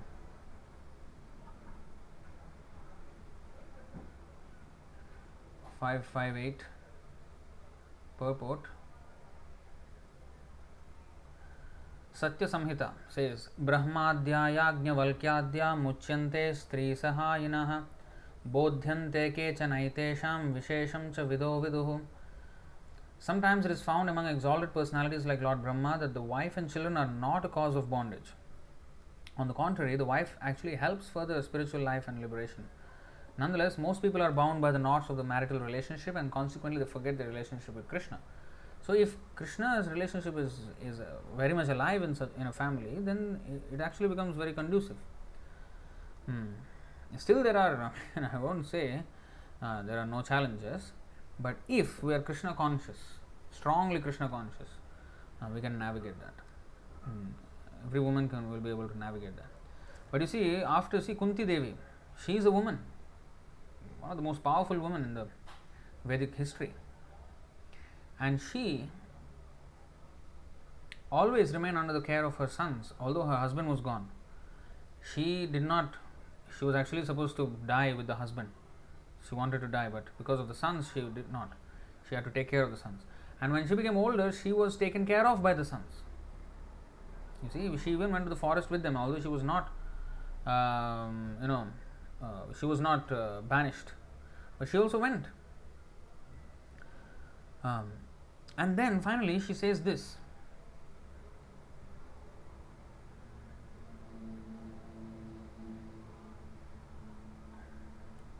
Atha Vishvesha Vishvatman Vishvamurte Svakeshu Me Sneha Pasham Imam Chindi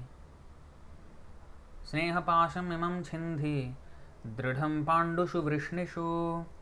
O Lord of the universe, soul of the universe, O personality of the form of the universe, please therefore sever my tie of affection for my kinsmen, the Pandavas and the Vrishnis. So basically the husband side and the father side. So she is asking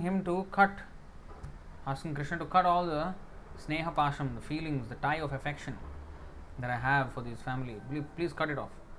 That does not mean she is saying, okay, I will become sannyas tomorrow. No. Staying, but at the same time cutting off. We cannot take out unintended meanings out of these things. So for women it is not the same. The body is different and the psychophysical nature is different of a woman than of a man. It's just like that. What can be done? Right? But ultimately it is not a disqualification. Because yepitsu papayone striya vaishyas tata shudras tepiyanti param gatim. So women also can come to Krishna. Krishna has already promised that. So, but how to do that? That the rules are given. They have to do their own, swadharma, according to their bodily position and according to their spiritual position as a servant of Krishna, and according to our body. We have to conduct ourselves accordingly. Not do this thing and that thing, everything will be spoiled then. That's why 2 times Krishna said this point in Bhagavad Gita. He repeated twice. Bhagavad Gita 3:35.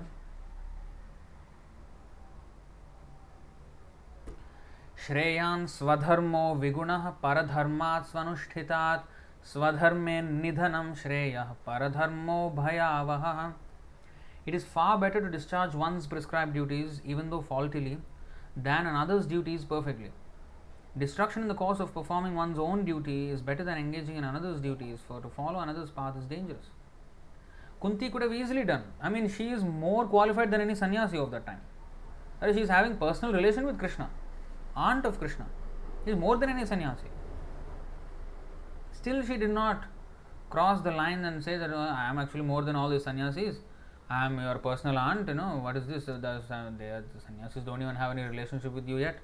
They're just trying to control their mind and all this. I am already in a relationship with you, Krishna, so I am more than sannyasi. So anyway, I am more than sannyasi, so I'll wear saffron dress and I'll initiate people and I'll become a big guru. And no, she did not do all these things, right? She did not. So she still followed, although she is so exalted. That is how even Mother Sita, she also always obeyed Lord Ram. I mean, she is the mother of the universe. She can do whatever she likes, but still she followed. So we have to know these things. We have to note and not screw out, different meanings. See, so very carefully. Prabhupada said so many times that women have to be protected, and you are saying women have to be, what is it? Oh, women also should not marry. Where did you get that from?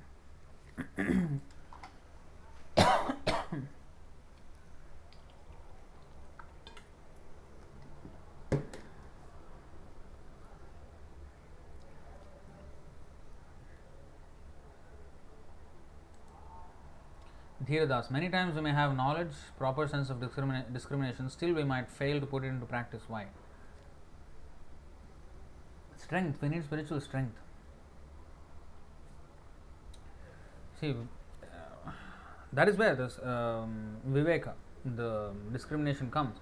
If we are very powerful in our sense of discrimination, we will not fail. But if we fail, that means we don't have the strength, spiritual strength. That's why we have to jnanasina.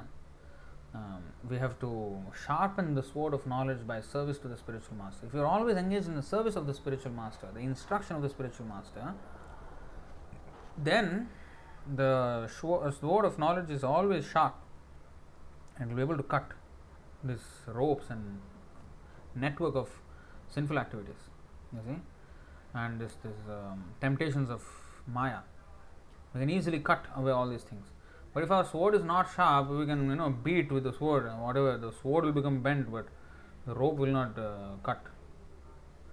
The rope will not be cut. So we need spiritual strength. So that's why we have to keep the sadhana very strong. Then only we can do this. Leonard Neophyte says, very well said, Prabhuji. Thank you so much for the clarity. Hare Krishna.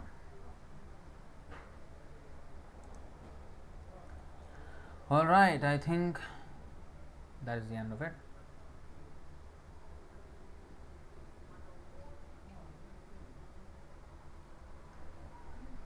Oh, there is some other. Oh, sorry, I did not see this. M.K. Sharma, is it true, Prabhu, that preaching to Indians is more difficult than preaching to foreigners?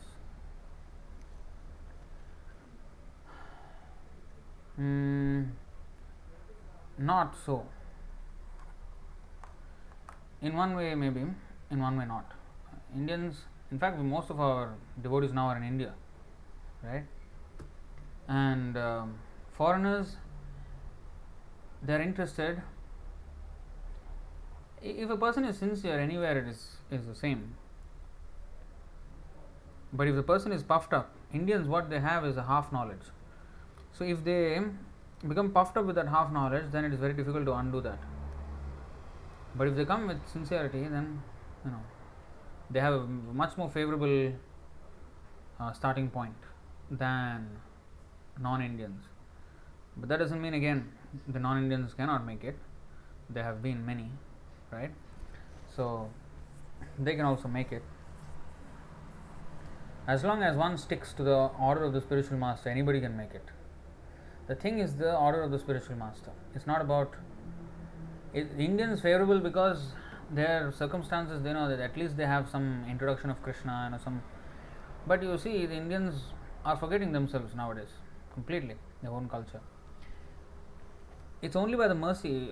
See, I have been. I can just speak for myself. I came from a Brahmin family, Hindu, Brahmin, Orthodox. Still, zero, absolutely zero knowledge of the real truth. No meaning of the sacred thread and all these things, all had no meaning. It's just some rituals without any significance. That was what it was. Until I read Prabhupada's books. So at least, vegetarian, that is favorable, being a vegetarian. all this favorable, but it almost is nothing. And anyway, we are all influenced by the Western way of education now, and so the whatever values we have are very, very negligible. Indian values, Vedic values, and they are on the wane.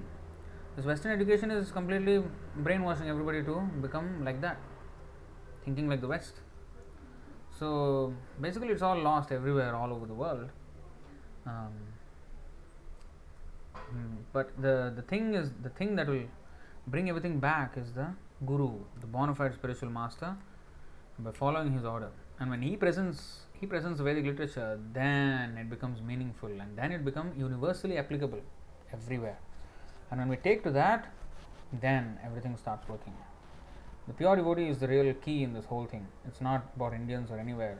All this body doesn't matter really, in the ultimate sense.